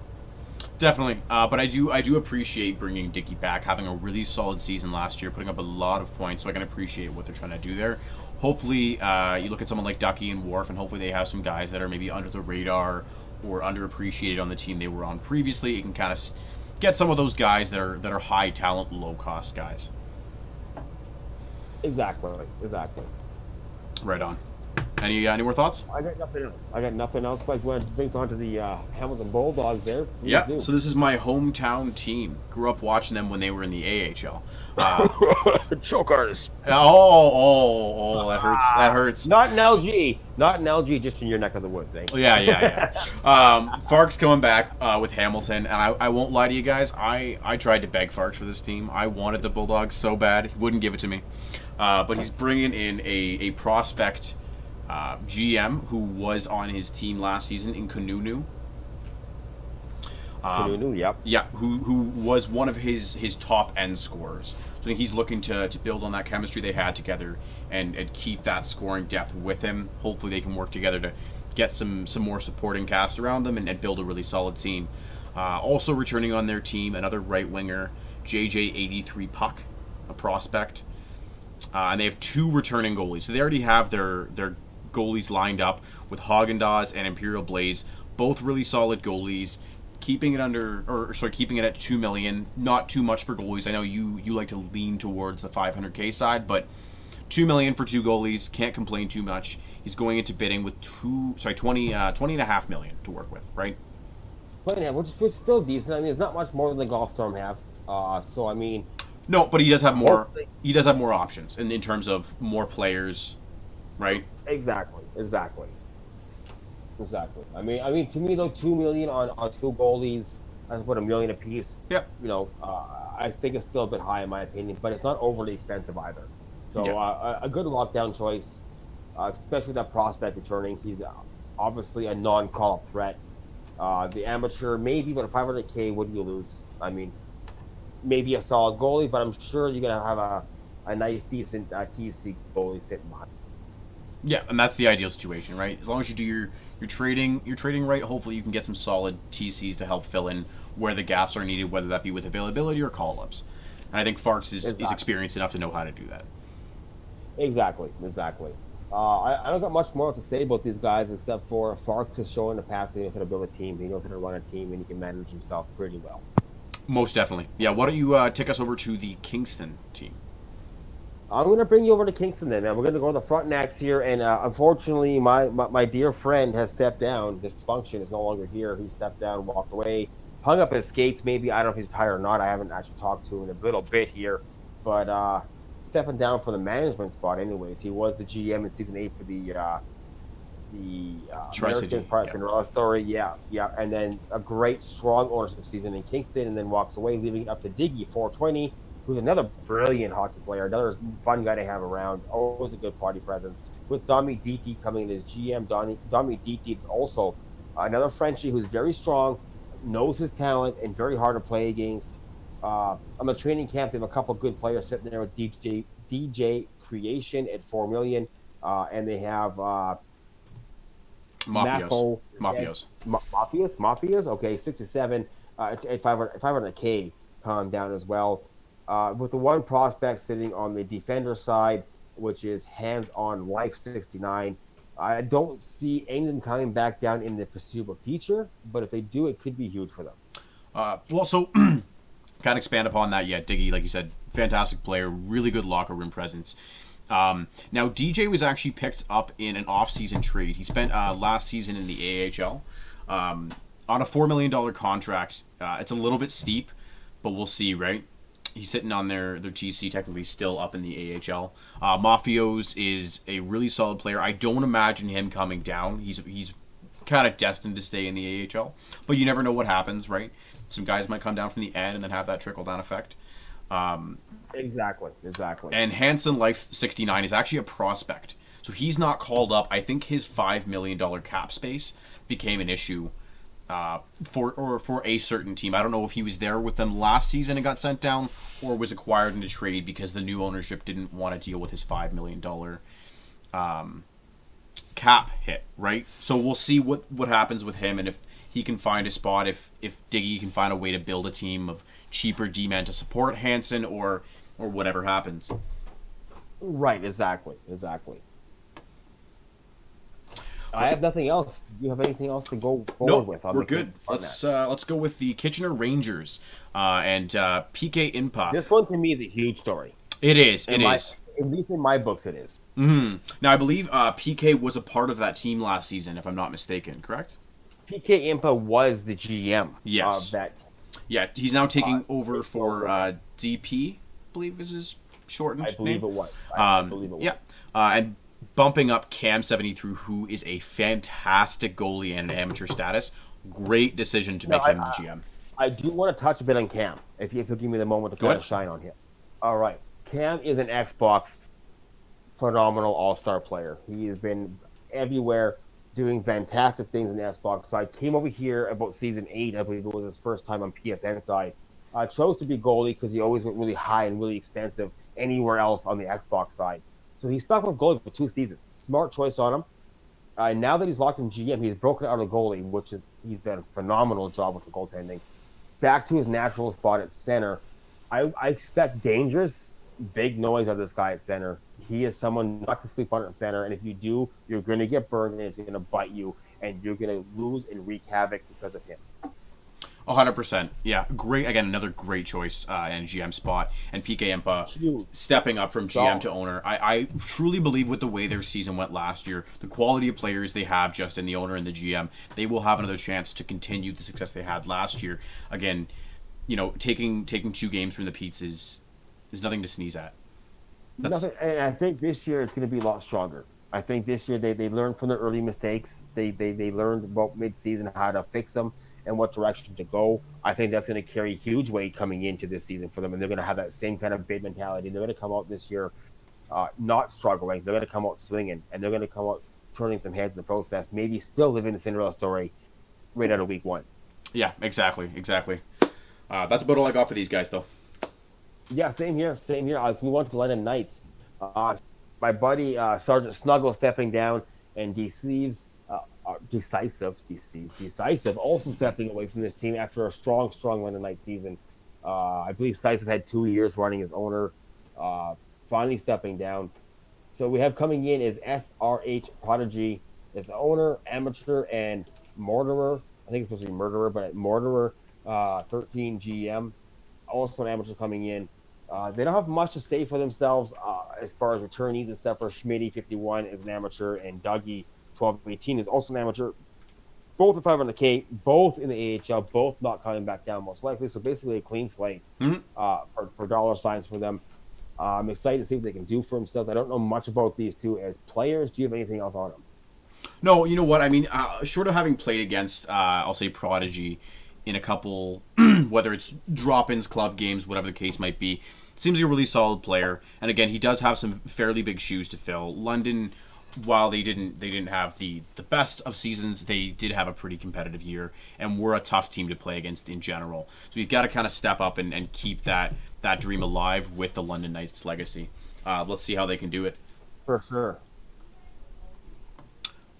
All right, so I'm going to move on to the Mississauga Steelheads. Now, the owner here is Jayhawk Man, who I have seen in the chat a couple times. So here's your moment, Jayhawk. You've been around for, I believe, you're coming into your 6th season as an owner, if I'm not mistaken. Picking up 5th or 6th. Yeah, it's been a long time. He's won a Mem He's Cup. a legend. He's a legend in this role. He is winning a Mem Cup in season 7, building perennially hard. I'm going to stop you right there. Sure. Let's not forget that he has won many times owner of the year for building the strongest teams, let alone his Mem Cup winning.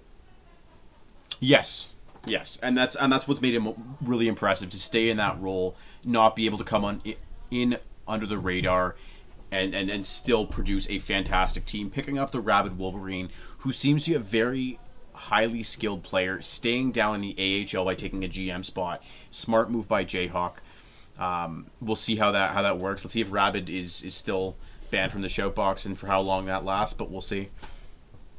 Well, I want to come in with Jayhawk last season about how his team did not seem to be the Jayhawk team we all know and we all fear. But when playoffs hit, that guy locked it down and showed you why you fear him, why you fear his team. He came in probably the underdog in every single series and showed you why you can't sleep on his teams. Always seems to impress and do that to us. Now, as far as the Rabbit Panther coming GM, I'm not highly in a fan of that one. I think that's a mistake in his behalf, but we'll see. Well, hot take there, but yeah, we'll see how it goes, right? Another storyline to follow along this season. And sort of their last person to touch upon on the Steelheads is Living Angel 13, a 500K prospect goalie. Not too much information on him from our end, but a good get to have, right? Can never hurt to have too many. Especially being a prospect, right? I mean, I'm not sure why he's on the TC being a prospect. Maybe that was a quick move they did for a roster swap time when they had the open window to do it to make room for bidding. But maybe he comes back up and shows why he deserves to be here. Who knows? Exactly. All right, so do you want to take us to the Ice Dogs? Yeah. The Ice Dogs, again, returning after the powerhouse. Oh, gee. How many seasons now they've been powerhouse? 3, 4? Yeah. It feels like it's been forever. It feels like it's been forever, yes. Tarasenko coming in as owner, taking over, I would say, about week 7, maybe week 8 of ownership last season from being GM to owner after a meltdown happened with the last owner, doing a bang-up job, just slowly crumbling in playoffs there, but bringing in G. Campbell as the GM. Now, I haven't talked to G. Campbell a lot, but I know what he can do as a player and the smarts he has as a player. Also draft picked it. But I've talked to Tarasenko a lot, and Tarasenko is one of the nicest guys you can ever meet. One of the most down-to-earth people. I love talking to him, love working with him. He's just a bang-up person. Now, he has the ability this year, again, to bring in some of the elites, again, to make this team a powerhouse. He knows his talent more than anybody else I can think or mention in the game. In my opinion, right now, a lot of new owners, so I could be foot and mouth right now. We will see. But I think he is the one, again, to bring in the most draft picks this season coming up. Not to mention last season, I mean, as you can tell, they have 4 sitting there already, still on their TC. Yeah, which is absolutely crazy. It is, and all of them are no one to shake a stick at. They're all tough, talented players. Oh, exactly. And again, bringing back Pittsburgh lefty prospect 500K. Yeah, starting out really strong. Yeah, exactly. Yeah, great start. Cheap salary, great start. Again, D is going to be so expensive this year that is the cheapest D you can grab, and you have it locked in already. That's a bang-up start. Exactly. All right, let's take us over to the North Bay Battalion with NJ Devil. Run that one through first, bud. Sorry? Run it through first, please. Oh, sorry. So NJ Devil coming in, taking over the North Bay Battalion. I believe spent some time in the AHL last season, coming down to own a team and see if he has the chops. Taking It's Not Chris, who spent last season on the Fort Wayne Comets. Really solid defenseman, I'm assuming. I believe he played defense last season. So we'll see what they put in the roster correction thread when it comes to their positions. We'll see when they do that. Do they get it done before bidding? The clock is on. Exactly. But yeah, and on the defensive side, they do have a 2-season $500K prospect left D. So another situation where that's a great guy to have, right? Cheap defense is hard to find, and if he's a good player, that's an absolute steal. It is a huge deal. So good on them and smart on them. I mean, they had a rough go last year, this team. Of course, under new management, like you already mentioned, it's not Chris coming from the ECHL, jumping over here, showing what he did in the ECHL was not a fluke. He did help build a solid, strong team in the ECHL last year. So I'm excited to see this with North Bay. Hopefully, they can turn these guys around. For sure. And just word from Tibbs coming in telling me that It's Not Chris was a right winger. Thank you for the note. Much appreciated. Tips. Appreciate it, bud. Now, I do want to mention that their lefty sitting down there, Arapan. I have played him multiple times. This guy is actually a really solid defenseman. Kind of jealous they have him. Aren't we all? I mean, yeah, right. I mean, hopefully he helps pick him up this season as well and shows why he is the talent guy he is and what he can do for these guys defensively. And they hold on to him and build around him because that's a smart choice. Definitely. All right, want to take us to Yeah, go ahead. Take us on to the next one. We're going over to the Oshawa Generals with Jevax, owner, prospect, and Sniz 420, also a prospect, coming in as GM. Now, Sniz has had a stint of management in his past with Gatineau. It was short-lived. I don't know what happened there. I don't know why, because Sniz all around is a really good guy. So I don't know what happened to make him step out of there or fall down from doing it. It had us up not very good for him to do that, in my opinion, because what I know of him from the past experiences, he's a stand-up guy. So hopefully this year things go good. Two prospects, again, taking ownership and GM, so taking management together. We've had quite a few of them already mentioned of these prospect tandems, so I'm really excited to see what Jevax and Sniz do for the Oshawa Generals. Sniz, I want to mention, though, I think it was last season he had a pretty solid season at the left D spot. So bringing that forward to the Oshawa Generals could be huge, and bringing Jevax at the right wing slot had a very decent season himself at the right wing slot last season. So let's see what they can do. Yeah, for sure. And again, it seems to be a pretty common theme, at least more of a common theme when it comes to having two prospects, new or only having played maybe 1.5 seasons in LG, coming in and taking over a team. I'm interested to see how that works out, right, on a lot of these fronts. Exactly. Just keep going, but I'm Sure. responding to a message here, so just keep on trucking. Cool. So that's about all I have for these two guys. If you have any more thoughts, I'm going to move on to the Ottawa 67s. All right, so we're going to move on to Ottawa with Waldbauer 19 as the owner and Quacksmacker. Nice name, actually. Good job. Quacksmacker coming in as the GM. Both amateurs, both pretty solid players. And like you mentioned, Ottawa had a long reign of being just a terrifying team. No one wanted to play them. They fell off a little bit last year. Hopefully these two guys can come in and build it back up to what it once was. And I think they will. I think they have a good chance. Yeah, definitely. Again, it all starts in bidding. They're given a good shake with a clean slate. Now, would you prefer to have a couple 500K prospects on your team left over from the former management? 100%. But 100%. You're also not saddled with any really expensive contracts for guys you might not necessarily want or don't fit your style. So a clean slate is not a bad thing. I would love a clean slate. I think I'm pretty close to this year myself. We'll get there when we get there, though. Yeah. But I always love clean slates. It's always the best chance to build forward. Yeah. Unless you have those guys who are back that are really cheap. Yeah, exactly. What are those game changers you have on a cheap prospect contract? Other than that, it's hard to keep that same squad together and make it mix with the new one you're building. It is, and I mean these guys just fell short of playoffs last season by like I think it was like 3 points or 2 points. It was pretty slim margin where they fell for. I thought they were going to make it. I had a few side bets actually made they were going to make it, and I lost dearly.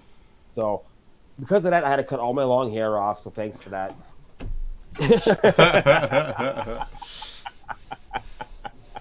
Anyways, I don't have to say with that besides good luck this year. I think you guys will do good things, and let's keep on trucking. If you have anything more to say, please let's do it. If not, let's move on to the next team. Go ahead. All right, we're gonna truck on to the Owen Sound Attack. We have Dr. Jackal taking ownership. Guy is very knowledgeable in the league, understands the rules. Decent player, not overly super strong. He's not an all-star, but he knows how to pick players and get things done. Bringing in Shory Sniz 02, I guess I'm gonna say. Shory seasons. Yeah, I don't know anything about this guy at all either, so I have no clue. Dr. Jackal I know a little bit about, but not a lot either. Clean slate for them both, though. Really excited to see what they can do as owner and GM tandem here. What do you got for us? So Jackal taking over somewhat mid-season. I think it was actually very close to the end, but at some point last season, Jackal took over owner of the Owen Sound Attack and decided to bring in Shory Season, who is a pretty solid right winger in his own right, an amateur, avoids that call up right to the AHL. So let's see if they can. And they had a bit of a rough season last year. The last couple weeks kind of hurt them. Let's see if they can build a team that's a little bit deeper this season. See what they can do. And I think having Jackal and Shory, two wingers coming in, both solid in their own right, should definitely help. For sure it should. Anything else, bud? No, I think we're good. We're going to move on to the Peterborough Petes. Now, this is another huge one because I'm sure everyone watching remembers how well the Petes did last season. So this is a lot of pressure. I recall, the Petes were the Shoutbox Chatter of the year. Yes. And you could not get away from the Pete checks. And I still see a few in the Shoutbox saying Pete checks. Not this year. I'm sorry. I believe Crazy Matt is still rocking a Pete check logo in the Shoutbox. So therefore, let's give him a TC status. Yeah. Automatically signed right through bidding. That's it. But I had 6.5 million waiting on that guy, but now I see that Pete check. Yeah. It's the wrong check. Exactly. This is the year of the Thunder, man. I don't know about that. We'll have to see. The Wings might have something to say about that. Yeah, I believe we swept you last round, so it's okay. Low blow, buddy. Low blow. Yeah. So with the Petes, it's true taking over for JR Greater Than and Coffee Lidstrom taking over T-Beat. Now, Coffee Lidstrom. Very, very smart. Yes. Oh my God. So Coffee Lidstrom was actually a draft pick as well. So was T-Beat. But the big difference is Coffee had that GM spot assigned to him before he got drafted. So he gets to stay down in the C and is probably one of the best defensemen in the league. I would have to agree with that. It's going to be a tough battle going against him for anybody all season long. Yeah, for sure. And it's true, he's a solid player in his own right. They've got a couple returning guys in McLaughlin, 88, Gravelio, both on 500K contracts. Now, McLaughlin, depending on how his season starts, is a bit of a flight risk when it comes to being called up to the AHL. 500K amateur. I mean, if a team needs any kind of depth, that's an easy call up. No cap space really needed. So that's one that could be a little bit scary for them. And then they do have ice pick sitting down on TC as a draft pick. Now, he's currently with the Lehigh Valley Phantoms with JR Greater Than. I don't imagine he's coming back down. I think those guys are going to I don't see any foreseeable feature, but a slight possibility maybe if JR's team in the AHL does not make the playoffs, maybe he does a smart move and say, hey, you know what, go run for a man again. But I don't see it. I don't see it happening. This guy is going to be up in the A and the N, either one, for a long time. Agreed. All I right. got nothing else. Yep, we're golden. Why don't you take us to the next team? We are going to the Saguenay Spirit. Saguenay? Saginaw Spirit. We have Alex Rowe QC, a very solid center coming in for the Spirit here, taking ownership. He's also a draft pick, so a nice way to lock himself in down here and make sure he stays for one more season. Drew in 27_beast coming in as GM. I had the pleasure of meeting this guy last season for a bit. He really wanted to be a Thunder. We took him on for a bit. Unfortunately, he didn't match our flow of gameplay. I think you touched base on it a little bit earlier with a couple guys about our fast-paced style of game. and it just didn't work into us. But talented was still there. We had to let him go. Now he's here as GM. I think there's wondrous things coming out of this guy, as well as Alex to bring to the Spirit. Definitely, and again, Alex being a draft pick that avoids that draft by being an owner this season and picking up Duran, like you said, really solid player. You had a lot of experience with the guy. Is a prospect, but I'm assuming they have some level of former rapport, we'll say. So they're looking to build something really solid and sort of make that Saginaw team a contender. They do have M Canadians 24 on the TC roster, 2-season, $1.5 million up in the AHL. Maybe gets sent down. Fortunes. I highly doubt it, though. Same boat. But again, if they can get someone like that, that's a really solid pickup and could be a game changer in that division, if not conference. Huge. For sure. All right, so you good to move on? I got nothing else for these guys, so go right ahead. Right on. So let's take it over to the Sarnia Sting with Baron von Bass and I has Roffelknife. Another great name. Not going to lie. Another great name, right? What else do you say about that one, right? Besides, it's a great name. Exactly. So Baron, I believe, is returning as the owner for the Sting. Bringing in... I believe so. And bringing in a prospect to help him out. Now, I'm not sure if they played together, if they've been friends for a long time, whatever the case might be. But to bring in a prospect, he must be a very solid player and have a lot of rapport with Baron just because of the fact that prospects are typically not used in a GM role. Side note for you guys, noticing you don't have your positions down, please get in that Season 10 roster thread correction. For a minute, let's backtrack. I got to go back to the Spirit, too, as well, to Alex. Get in that same thread and make sure Druin has a decision put in. I disastrous. Yeah, I didn't notice that, yes. Get Yeah, on I it, just guys. did now. Yeah. Now, I do want to mention, if you're done your little spiel, if not, I'll wait. Go ahead. Okay. Baron von Bass is probably one of the strongest D guys I've had a chance to scout in the past. And I very much wanted him in Season 8. I wanted him in Season 9. It never happened to work out. He always went too high in bidding for my liking. But solid guy to bring in a D. I'm assuming he's falling D again this season. They also have Provo sitting down there on their TC. Now, Provo did fall down last season from the A and the N to the C. I believe it was due to availability why he came down. Mm-hmm. If he stays, that guy is a showstopper. That guy is give him the puck and just don't do anything. I mean, it could be huge for them. And if not, well, he'll do it in the A. Yeah, exactly. Or maybe the end, but yeah, we'll see how it goes. Or maybe the end, right? Exactly. Man, I need to go deal with my kid quickly. You want to keep running through the next team for me? Yeah, sure. All right, guys. Appreciate So it. Dream's gonna take off for a little bit, and you're stuck with me for a little while. All right, so we're gonna move on to the Sault Ste. Marie Greyhounds. Huff Dog and Speakster, I'm not 100% sure how to pronounce your name, both coming back as an owner and GM tandem from last season. Didn't have the greatest run, looking to change their fortunes this year. Now, I do notice they have two guys on their forwards coming in at a combined $6.25 million in cap space, both amateurs, and they do have a right D prospect sitting at $500K on the TC side of things. Now, with that being said, they are slowed down a bit in the way that they have only just shy of $19 million in cap space to bid on the rest of their guys, which is unfortunate because, as we talked about, it's going to be hard to get good defense for cheap this season, and spending that amount on forwards can really, really hinder you. But let's see what Huff Dog and Spurkster have up their sleeves. Yeah, and I'm hoping you guys have a great season and the best of luck to you. With the next team coming up is the Sudbury Wolves. You got Sniper 261981 with C Smurf coming in as a prospect GM at the center slot. Now, I believe this is a new tandem for the Sudbury Wolves, if not the first time in management for at least C Smurf and Sniper himself. Both solid players.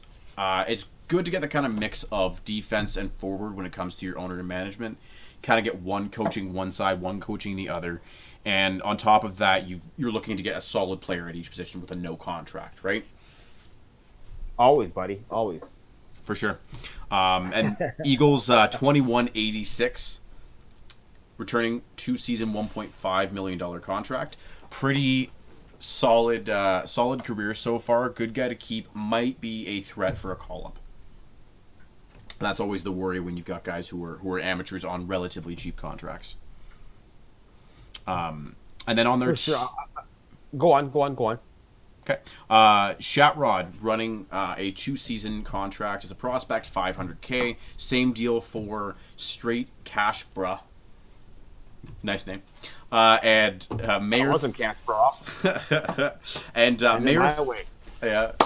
And Mayor 35 coming back as a DP. Again, not likely to be sent down, but if he does, could be a huge win for Sudbury. Get some cheap defense. He's only signed for $2 million based on where he got picked up in the draft. I don't see it being likely, but you never know. You never know. Exactly. I do want to touch back base a little bit because I was gone for that brief moment there about the Greyhounds there with Sparkster. I had him in season 3 up in the AHL when I was GMing there, and that guy was phenomenal to have around. A great player. So to see him come down here and do GM in the C and coming back with the right D spot is going to be a huge thing for the Greyhounds. Guy is just talented with his hands. Most definitely. As far as the Wolves go, man, I think you've touched base on everything that I can hear. So I'm going to let that slide. Let's move forward if you're done with the Wolves. Yeah, that sounds good. Do you want to go? Let's get the Windsor Spitfires and the last team in this league.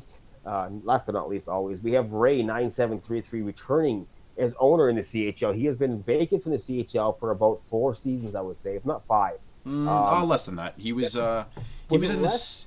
He was in the CHL with me a little bit. Season 7 on Seattle. And then was he managing then? Oh, sorry, no, not as management. You're correct. Right. I'm talking more on the management side. When he was management back in the past, he has run some stellar teams, and I believe he has a Mem Cup under his name. I could be wrong, but I know he had a very strong run for bare minimum. Yes, so, I believe he made it to the finals with a few guys I know. I believe so. So I mean, him coming back down to the sea to run some things could be huge. I expect big things out of the Windsor this year. He's also bringing in Penguin Leaf 319. This guy I had, I believe, it's a TC as well back a few seasons ago when I was running AHL side of stuff. And this guy was just phenomenal. He's lights out. He is one hell of a goaltender. Bringing him in as a goalie, I'm excited to see what he does down in the sea. I expect nothing but bright things from these two guys. I think this will be one of the top teams to watch. Completely agree, and coming in with a clean slate that really gives Ray and Penguin the chance to build it from the ground up with the vision that they have in mind. For sure. Me too. All right, any more thoughts for these two? No, not much at all about that. I'm just reading a message. Before I jump ahead to the next one, I will get to you in 1 second. I'm just going to follow up with this message. Yep, you're good. So moving on to the QMJHL, the Acadia Bathurst Titan. Now, I'm sure I butchered that. Most of these teams, I'm not French, I'm going to butcher most of the names. I apologize to anyone whose ears are offended. Duff, our Mick, coming back for ownership on the Titan as a right winger, as he usually is. Bringing in Rash Colton 45 as his GM, who is a prospect. So you kind of wonder again, with Duff being a very experienced owner, he must see something beyond what we do in terms of his GM. Prospect is not typically what you want, but maybe this is a really solid guy. They've got the same idea in terms of vision. There's something there that we're obviously not seeing. And returning forward, J. Mitch QC at left wing, 2-season, $500K contract, and an amateur, so a bit of a flight risk when it comes to being called up. But again, a good start for them. Only one player, $500K. They do get somewhat of a fresh start, and they're looking for a bit of a bounce-back season after last year. For sure. I think Duff this year, Duff had some talented players last season. They just didn't seem to click with anybody else on this team. And you saw that near the end of the free agency window and trade line, getting rid of a few really big names that were huge for teams in playoffs, as well as dropping some guys down to let guys fight over them. It was kind of entertaining, actually. One of them being, for the line to the Giants there was Ghost, I believe his Ghost was his name. I think it was Ghost. Anyways, yeah, he has had some huge challenges. Unfortunately, they didn't click together. I think this year he's going to learn from that mistake and build a way stronger team. Yeah, hopefully, and best of luck to you two guys, and hopefully you guys can have a better one than last year. All right, let's take us over to the next team. There's Dreams. Yeah, so we're going over to the jeez. Hey, Draka. I'm not really good with these French names. I apologize to get it wrong. I'm just going to call him Drakar for Sure. now. We have coming in here an old buddy of mine as well, is Smooth OP41 and Young TKO13. One of the loudest people I could ever talk to. Probably one of the most vagrant people you could talk to. But nonetheless, this guy knows what he's talking about. So be careful. I think Draco's in for a hell of a season with these two running the ship and running the plane here. They have Church Boy coming back on a 2-season contract of $1 million, and Rip Jockstrap also returning on a 2-season $2 million. Rip Jockstrap, I have to say, this guy's phenomenal. This guy is probably a number one D line, if not something went terribly wrong. But he is that amateur tweet called off. Now they have Church Boy as well returning. Church Boy himself, a bit of a quarterback playing that D line, likes to talk a lot, likes to tell people how to play, likes to coach people. So if you can handle that kind of stuff, then this guy is actually 100% you want him on your team. If you can't handle someone who wants to tell your players how to play all the time, you kind of want to hold back on this guy.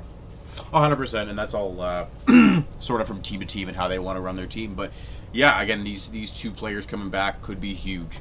And like you said, Smooth and Young are both solid Church players. Boy, in my mind, is what you look at as a captain. He's trying to help. He's not trying to dictate how to play. He's trying to help the team be a better team. So let's not get that mistake. I'm not trying to down talk the guy, trash the guy. I think what he does is good. It just depends how your players take what he does. For sure, and maybe he's a good pick for an AGM to kind of smoothen out that transition. Exactly. For sure. All right, any more thoughts? That's all I have for them, buddy. Want to move on to Armada? Yeah. I'm not even trying the rest of the name. I mean, I would be remiss if I even tried to say that, so we're going to go with Armada.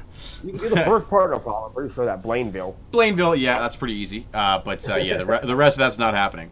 Don't want to insult too many people. So, returning owner T-Busy14. Really solid left winger coming back, looking to continue to have some success like he's had in the past. An egomaniac stud coming in as the new GM, who hasn't put his position in yet, but I do believe, based on his career, he has played D, and he will likely play D again this season. A good, solid shutdown guy, good locker room person, I should say, and the biggest thing is going to be how these two communicate and how they deal with their group, what kind of style they want to play, and how they can execute their bidding based on their plans. Okay, yeah, for sure. That's for sure. A good analyst right there, definitely. I don't know much about these guys myself, so I don't have much to say.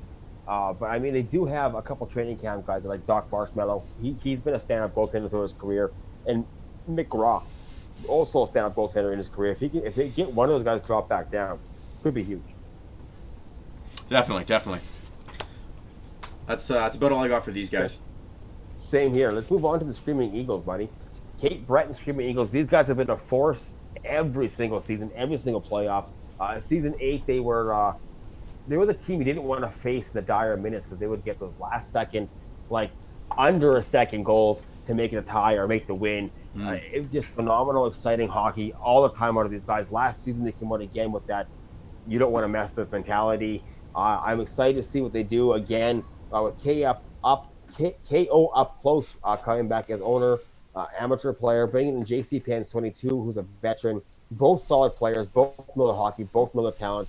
I think, again, the Screaming Eagles come out, and they're going to be a team to watch out for.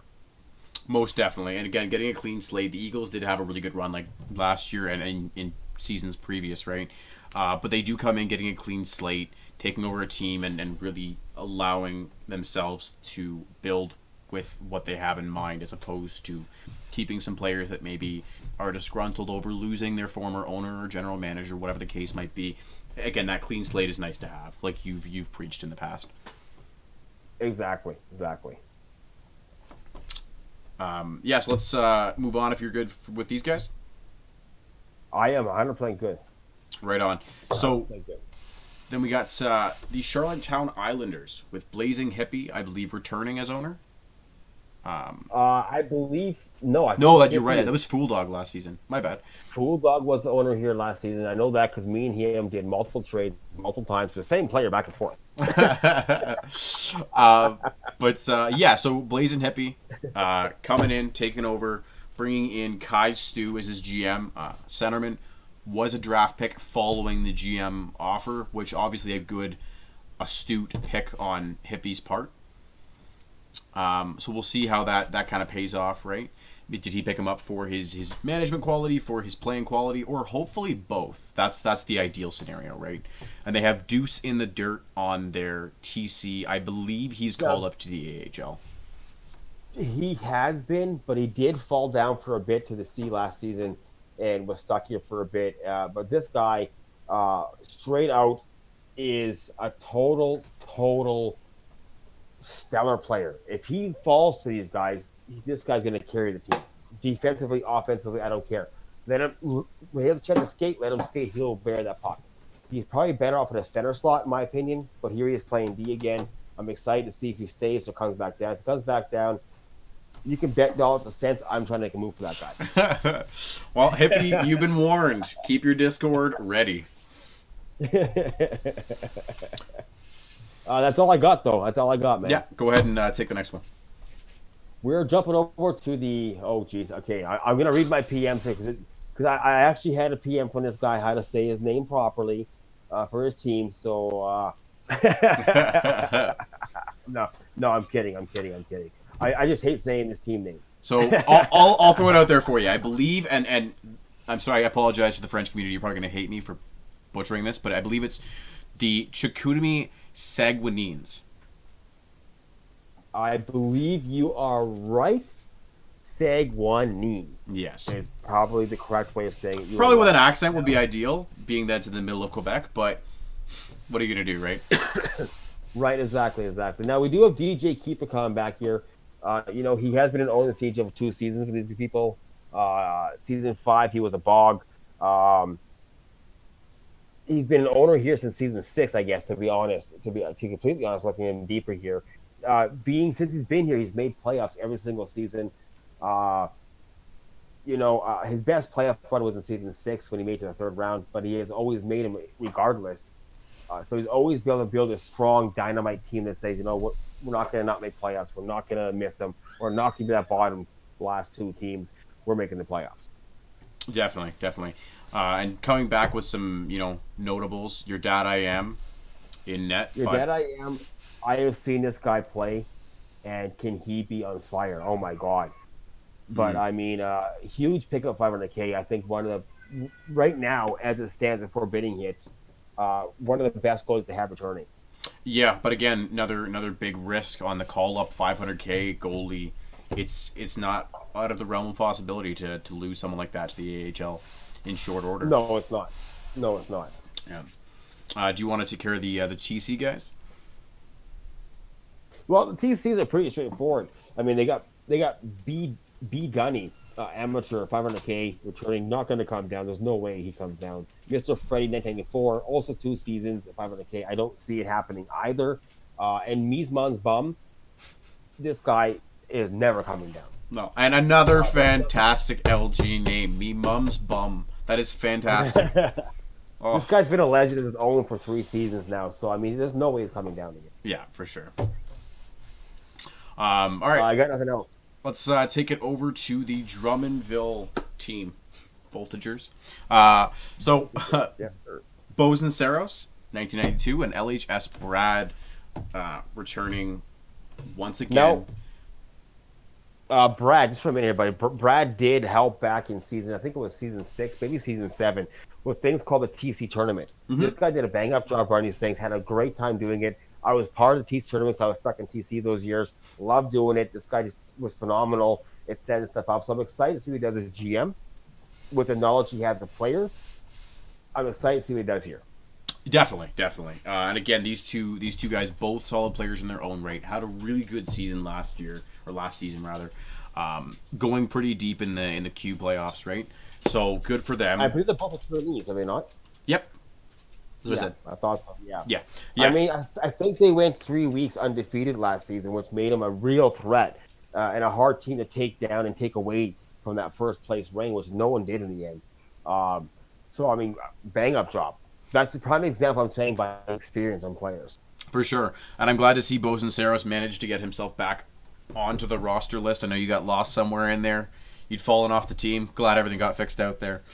Yeah, I noticed. Like 3 days ago, we noticed that there was no owner here, so it's good to see that you're back. I don't know what happened. Maybe it was a site error. Yeah, I think it was or just a something, site error, we'll but see. it was funny. There was some mass confusion between Brad and Bozen Saros that was honestly a little fun to watch. But I'm glad you guys got your stuff sorted out. With here. returning players rather, you've got you mad because you sad, 500K. Same deal for Wu Tang Cream. Just 2 season, 2 million, both amateurs. Having both of their goalies already locked up at 2.5, which is on the higher end, is not bad. At least you know what you're going into and going into bidding with, right? You got 2 goalies, they're locked up. You don't have to worry about it. You got your 2 right wingers, so you only have to worry about, 7 forwards, 6 D-man, and you're golden. And you've got 22.5 million to do it with. So Exactly.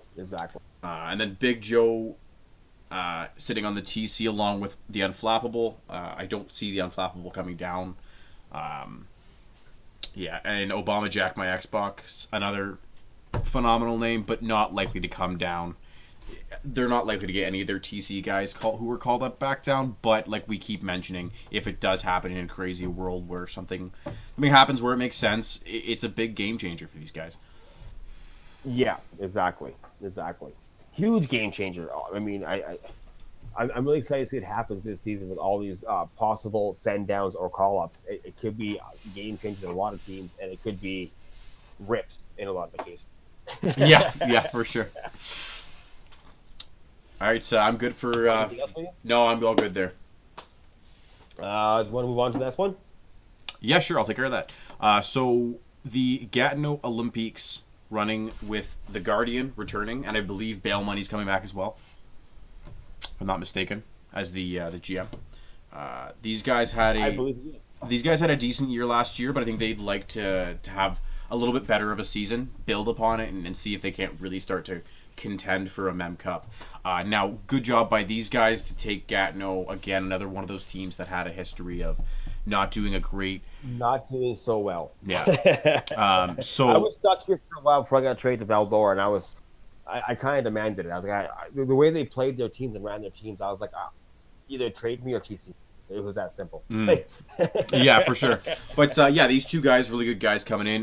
Bail Money might want to get your position in the roster thread again. Get it done before it hits bidding in a little over 24 hours here, guys. No, I do want to bring up a side note on myself a little bit here. My first season owning was last season. Not management, but just owning was last season. And I did ask during my little interview, can we ask for a team? And this is the team I wanted. They're like, no, because everyone probably want to be such and such. I'm not going to say what team it was, but everyone probably wants this team, so we're not going to let that happen. I was like, okay, shoot. Because I really want to get, I love the jerseys. I love the colors. I'm a black and white guy. Yeah. I love them. I so want this team. So, to food for thought, Guardian, if you want to switch leagues, let's switch teams. There's only one other team I would take before yours, and that's the Rabbit. Yeah, well, see, we got to. In the meantime, I do love my jerseys. I love my team. I'm quite happy where I land. Yeah, for sure. Maybe one day LG will bring in the trading section. We can actually trade teams, just jerseys, right? Maybe I'll take your jerseys. Exactly. I'll take your jerseys for 2 weeks. We'll be the Thunder. Right, for 2 exactly. weeks. I'll take my players, but I want your team. Yeah, exactly. But yeah, so coming back with them, Nikki Trash 13, 1.75 on a 2-season contract as a prospect. Solid get, not too pricey, guaranteed to stay down in the C for them. Gives them a little bit of security in that regard. And Flyers Fan Fury, I believe, is currently still in the AHL and not likely to come down. He'll never come down again. No. As you can see, he has that S3 beside him, which means he's signed an extension already. Yep. So he's not coming down. No. Not unless something crazy happens. Yeah, I don't see it happening. No. And then Top Poise, we'll say. He's sort of in the same boat, right? Two seasons Exactly. up in the AHL, not likely to come down. We'll see how it goes, though. Do you want to take us on to the next guys? I will do that right now. Yes, I will, sir. Going over to another big shoe to fill was the Halifax Mooseheads. Losing Bearcat Gaming and Super Guy, moving up to the AHL, they went. Maybe NHL even. I believe it's not Bearcat NHL roster, actually. So good on him. Taking over is White Sox Man 77 and Bob 99 Gretzky is the GM. Both amateurs. I don't know Bob very well, but I do know he hasn't played goalie much in the past. He's played other positions. I forget what position it was. I think you have more details on that than I do. But White Sox Man, I've known him for quite a while. A very awesome guy, very, very easy to get along with, very easy to talk to. Stand-up guy. I think he can do a really good job here. He does know his players amongst the league. He knows how to get things done. I think nothing but good things about the guy, and I can't say nothing bad about him. I'm excited to see what he does for the Moose, but he does have a big shoe to fill. So that pressure may get to him. Who knows? He did do an off-season trade with the Thunder, letting go of Tiberius Magnus for May of 99, and we'll see how that works out for all of them. Yeah, most definitely. And again, touching back on the White Sox thing, someone I really wanted to pick up last season in bidding. He just myself. Yeah, he was just one of those expensive guys. I mean, how do you pass up on a? I believe he was still a prospect at the time, if I'm not mistaken. D-man, who's very, very solid, great locker room guy, has good availability. Like that's hard to find a lot of those guys around. So yeah, when he slipped through my fingers, it was unfortunate, but I'm glad to see he's decided to step up and take ownership and get back into that management. I believe he's done it before, and really see what he can do on his own. But like we kind of talked about, Halifax is a team that had a lot of success last year, and this is going to be a bit of a load on them when it comes to trying to maintain that same level. So we'll see how they do. Yeah, it's going to be definitely interesting. And to kind of talk about your comments earlier about Bob Gretzky, far as I can tell, in his career for the most part, he's been a D-man. Yeah, I believe so. Yeah, and I believe they were both on Moncton with each other last season, maybe D partners. So looking to kind of stick together, and Bob switching back to goalie, White Sox staying on D, saving some money on two important positions if they can really live up to the expectations. Exactly. I have nothing else more to say to you. Nope, we're all good. Moving on to the Moncton Wildcats here, we have Bulging Twine as the owner coming in. Used to be a goalie, now playing right D. Has played right D for a couple seasons here and there. Very, very solid guy with Mr. Last is GM. I don't got much to say about these guys except for Twine. He's been an outstanding goaltender this year. He has very, very smart knowledge of players. They have one guy coming back at 2 season 500K at TC at Bruins 10R. Don't see him coming back in the near future. That's about all I got for you, bud. Yep. Moving on to the Quebec Remparts with 1i15. Had a bit of a rough season last year, looking to take control of his own fate by taking over ownership of Quebec. One note for 1i, you're a really good guy. I love playing with you. Put the R1 button away. Hockey fires 2 eyes, though, so be careful. Yeah, fair enough. Well, my biggest point was, keep that stick in check, buddy. Over 90 penalty minutes last season. Let's get that down. Come on, man. I know you're better than that. And SML. And I said last year. Go ahead. Stay out of the box. Yeah. SML09 coming in as the GM for 1i, a solid pick as an amateur right winger. They got Mellow Yellow returning on a 2-season, $2 million contract as an amateur. Very strong defense as well. Yes. Now we'll see how that fluctuates with the AHL side of things, and we'll see if he gets a bit of a look in terms of a call-up, but that's for future 1i's problem.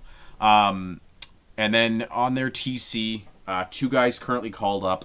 I don't see either one of them coming down, but they would love it if they would. Abrams, lefty. Yeah, exactly. And Gillifly, 10 at center. So, yeah, I don't see either one of those coming down. See how I did that? That's a harder name to say. I know. I caught that. I got nothing else for you, but I think you did a really good job there. I had nothing else to say. Yeah, go ahead. All right. Moving on to the Oceanic. I'm not going to say your first name, so I'll mess that right up. We have King Sinister returning with Dusty 554 coming in as GM. King Sinister has shown in the past that he knows how to run a team, can do it, knows how to pick players. Unfortunately, last season he had a few call ups that really hurt him and kind of sunk his season on him. He has a couple of opportunities coming in with goaltenders Colin Bacon at $1.75 million a goaltender and Habs at $3.75 million goaltender. I think it's a big waste of money on goaltenders. It's a little over $5 million. That's so steep. I don't Yeah. like that. Yeah, I don't like that at all. They're both amateurs because of the contract. I don't see him being call-ups. I think he's stuck with them all year. Moving on from that, though, we have Rockan at center at $500K. Very smart lock at the center spot, but he is an amateur, so maybe at that price, a call-up threat. And one guy sitting down in the TC, which is a prospect right D at $4 million. Ouch. Yeah. Now You again, better hope that guy is $4 million solid. Otherwise, you're looking at some money lost. well, you know what? On TC, he's not costing him anything right now, right? So right now. so at least he can keep. But if bidding goes wrong and they need to call him up, Yes, that is a valid point. But if they play their cards right, he could be a $4 million TC, fill in for That's ECU right. games if he's got any ability to play offense or goaltending and sort of fill in where needed, right? And those guys can be tremendously useful, assuming he's a good locker room guy and is willing to put himself out there like that, right? exactly. All right, let's move on to the Ruin Noranda Huskies. With The Husky. yes, with Andrew coming back for how many seasons in a row now? oh god, I think I've lost track at this point. Me too. Now, I do have to mention that he probably has the most returnees. Yes, by far and away, I would think. Yeah, by far and away. Some are TC now, at least, which is handy. But still, I think by far the most returnees. And he's returning with his buddy there, Shu Tempo, as well. Mm-hmm. Yeah, I think I said it right? Shoe Tempo. Schuster? Yeah, he. Yeah, whatever. Yeah, I've known him for a while. I believe since I want to say since season 7, season 8. Really great guy, solid player. Interested to see him move over from center to right wing, but we'll see how that goes for him. Definitely. Very defensive minded forward. They do have Hedis John coming back at center, the prospect spot, Yep. as well. So, I mean, that's a smart pickup. Hedis didn't have the strongest of seasons, but you give that guy the right line mates, this guy is unreal. He has really good hands. He's really smart defensively. Give him the right players this season, he could be that standout guy that gets drafted next. Yeah, definitely. They have Ferrari returning at $2.25 million and left wing amateur. At that price, could be maybe a call up, but I doubt it. Sitting in this TC, he has a million bars at veteran status there at 1.5. Marsk, one center, also a million. The Slim Reaper 22, another amateur center 1.5. Torn QC at center prospect 500K, which could be huge. I've seen Torn play a bit. Torn's a pretty solid center as well. Could be a good call-up choice for them at prospect status. And a veteran coming back in 2 seasons at 500K. Just Dufresne? Dufresne. Yeah, I think it's Dufresne. Yeah. Yeah. I think that's what it is too. So I mean, some good TC guys there. Maybe some potential call-ups later on, but I don't know. We'll see. But I do want to say, Andrew, you're welcome actually for the Birdman. That was a free gift. You still owe me one.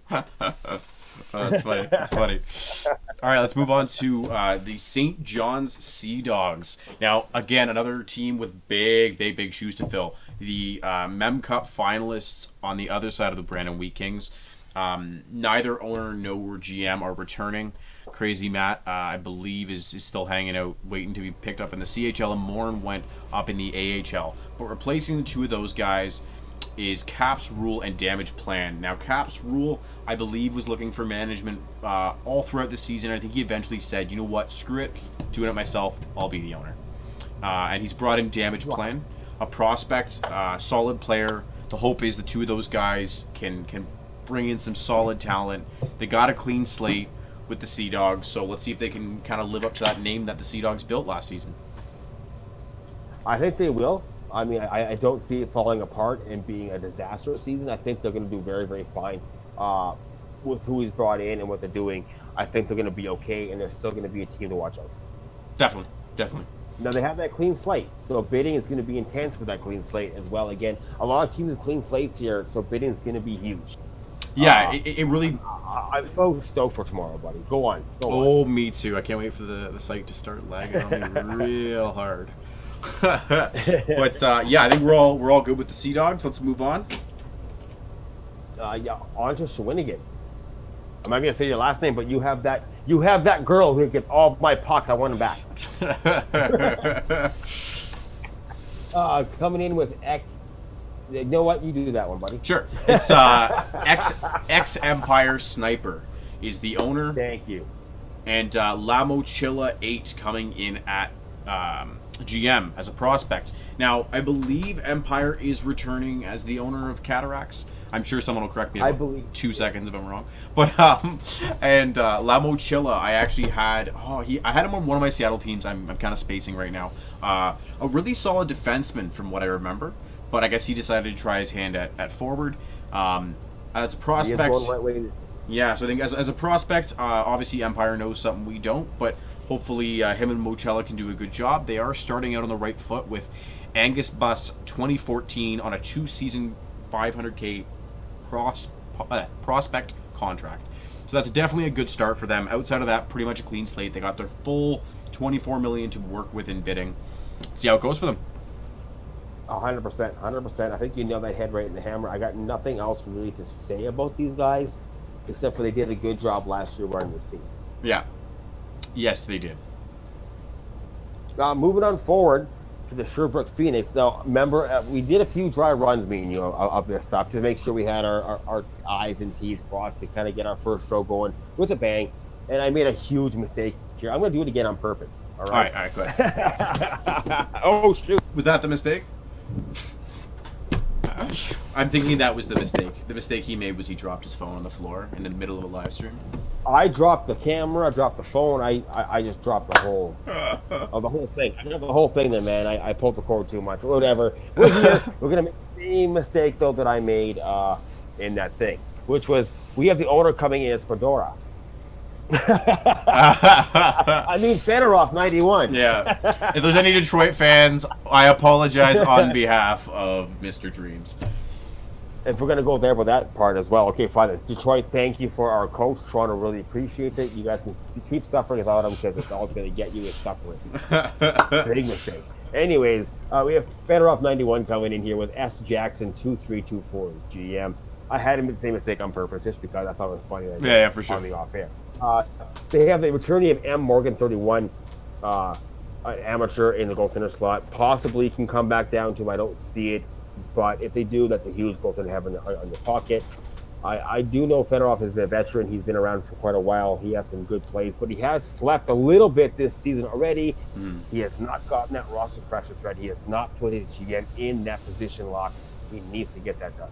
100%. And kind of touch back on a little bit something here. Phoenix had not the most amazing year last year. Let's see if Fedorov and Jackson can come in together and sort of rewrite history, kind of make everyone forget about that season by building at least a competitive team, if not a contending team.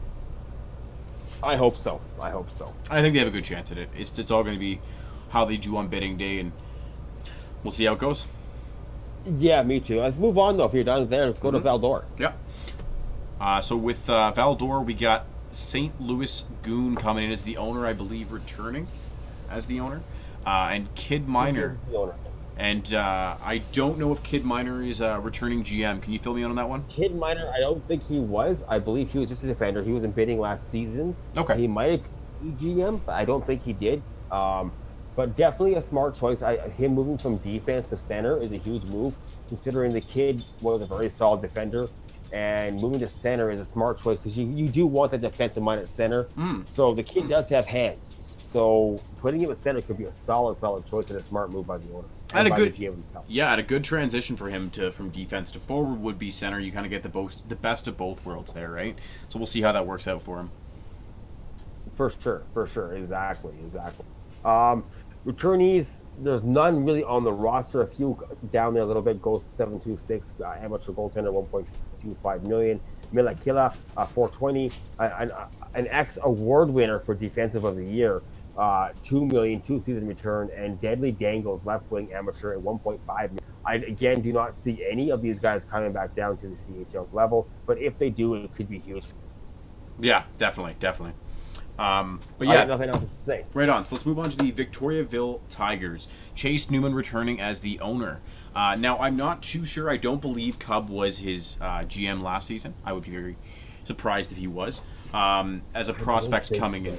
I don't think so either. If he is, please correct us, guys. Yeah, but yeah, so him and Cub coming in here, trying to build on a decent season last year, but I think they're looking to make a bigger splash. And again, they've put themselves in a position where Chase either didn't sign 2-season contracts or got rid of them, so he's got no one on that roster. He's got a fresh slate. He can kind of work from bidding and go. So I think he's going to have a better season than he did last year, and hopefully he can be competitive as hell. I hope so. I really hope so. Um, I gotta say, a clean slate. I'm excited to see how they build and what they do. Tigers have also been a team that's been up and down the past few years. I think last year was a decent season though. Yeah, So hopefully they keep that run. yeah, And for that, sure. and that really is the last team of this league. So get ready. Let's move on to the ECHL and just wrap this thing up. Yeah, why don't you start this off with your buddy? Coming into the Allen Americans with Zeus Wick, a very, very, very, very respectable owner, very nice guy, easy to get along with. Bringing in Kyrish 55 as GM prospect, another prospect GM coming in here. A lot of prospects floating around these days, which is really good. Zeus Wick, though, I think he's going to build another strong team. Made the playoffs last year by the nick of a hair, but also gave me probably the most trouble, to be fair, taking us to 7 games and barely squeaking that win out. So I give him all the props in the world. I expect to see a strong team again out of him. He has one returnee at 500K, which is Carl Units, left wing amateur. Again, I do not see falling down. But No. Zeus, clean slate. Let's see what you do, buddy. Yeah, for sure. That's about all I got. Zeus, I look forward to playing you again this season. Always a great guy. Let's see how you can do, and let's start that rivalry back up. Moving on to one of the first expansion teams. To me, the sleeper team of the ECHL. Okay, yeah. Possible. Possible. Yeah. Hot take. I won't say for sure. Possible. All right. So coming in as a prospect owner, Deaths RH, I believe switching from defense to goalie for the first time in his career and doing so in an ownership position.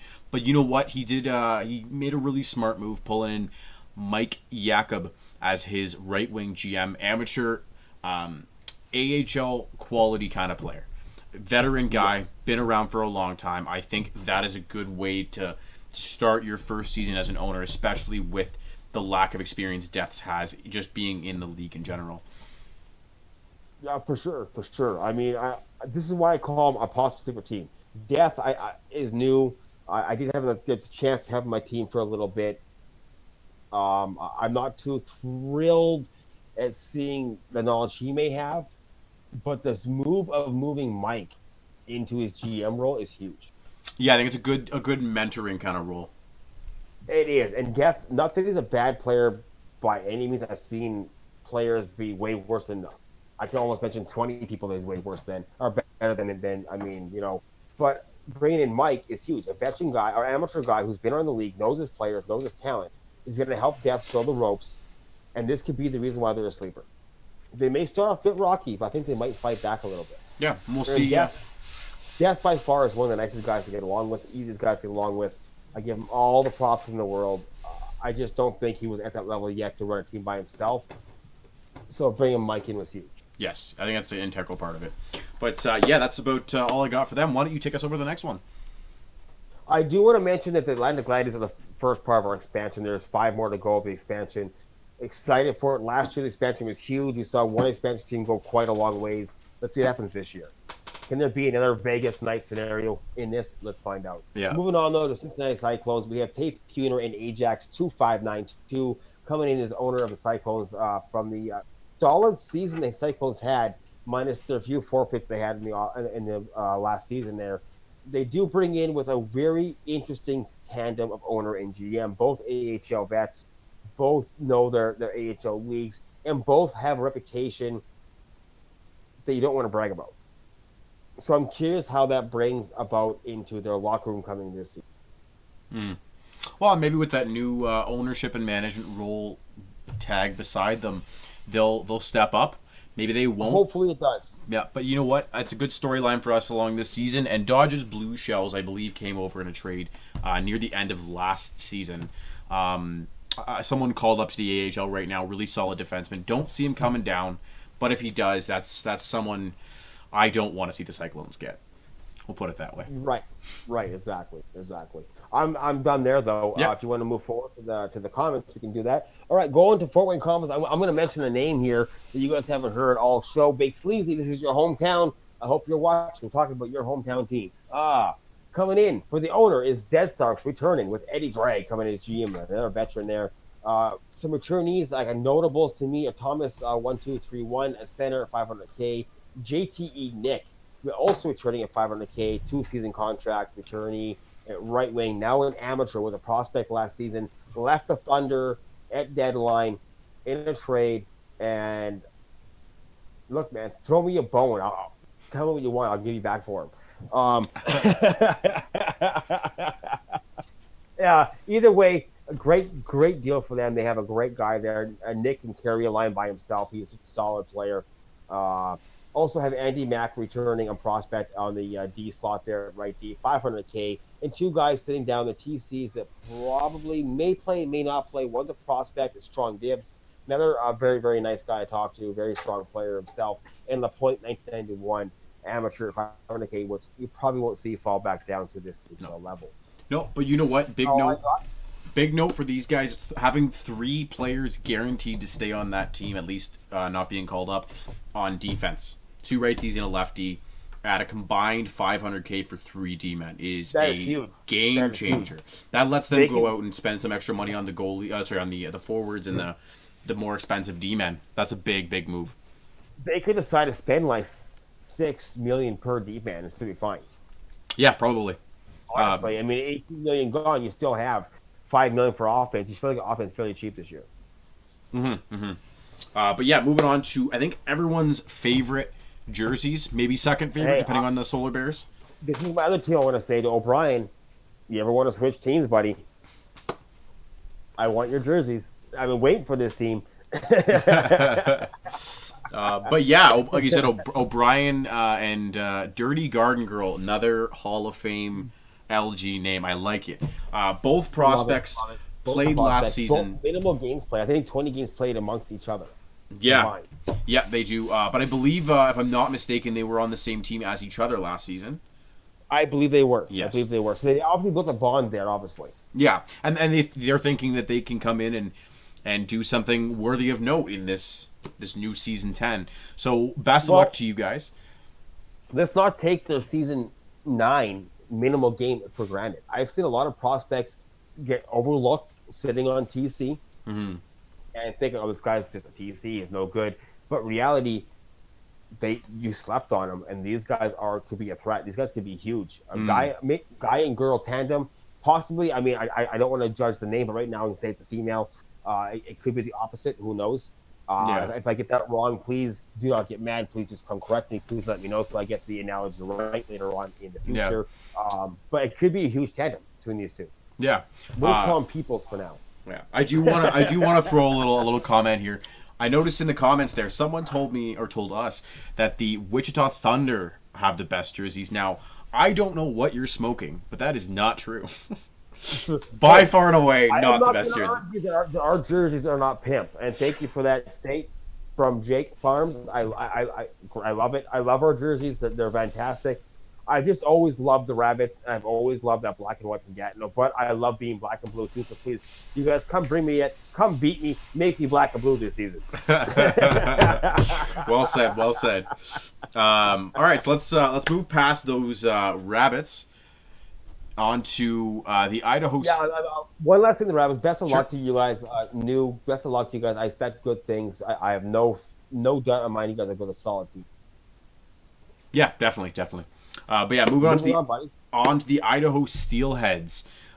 So these guys, I won't say specifically the new GM Nick Vesey and GM the G Spot, but the team first year, someone has to have the bottom end of the standings, right? It happens. Part of the expansion, not a great start, but these guys have a chance to rewrite history come in, new But you got to team. look at not just the expansion side. Look at the Americans last year. They were bottom, maybe 10 wins. Yeah, the Allen Americans. Idaho, Oh, sorry, the Tri City Americans. Yes. yep. Idaho, same problem. Yep. Uh, there's a few. You almost go to every league and find that one team.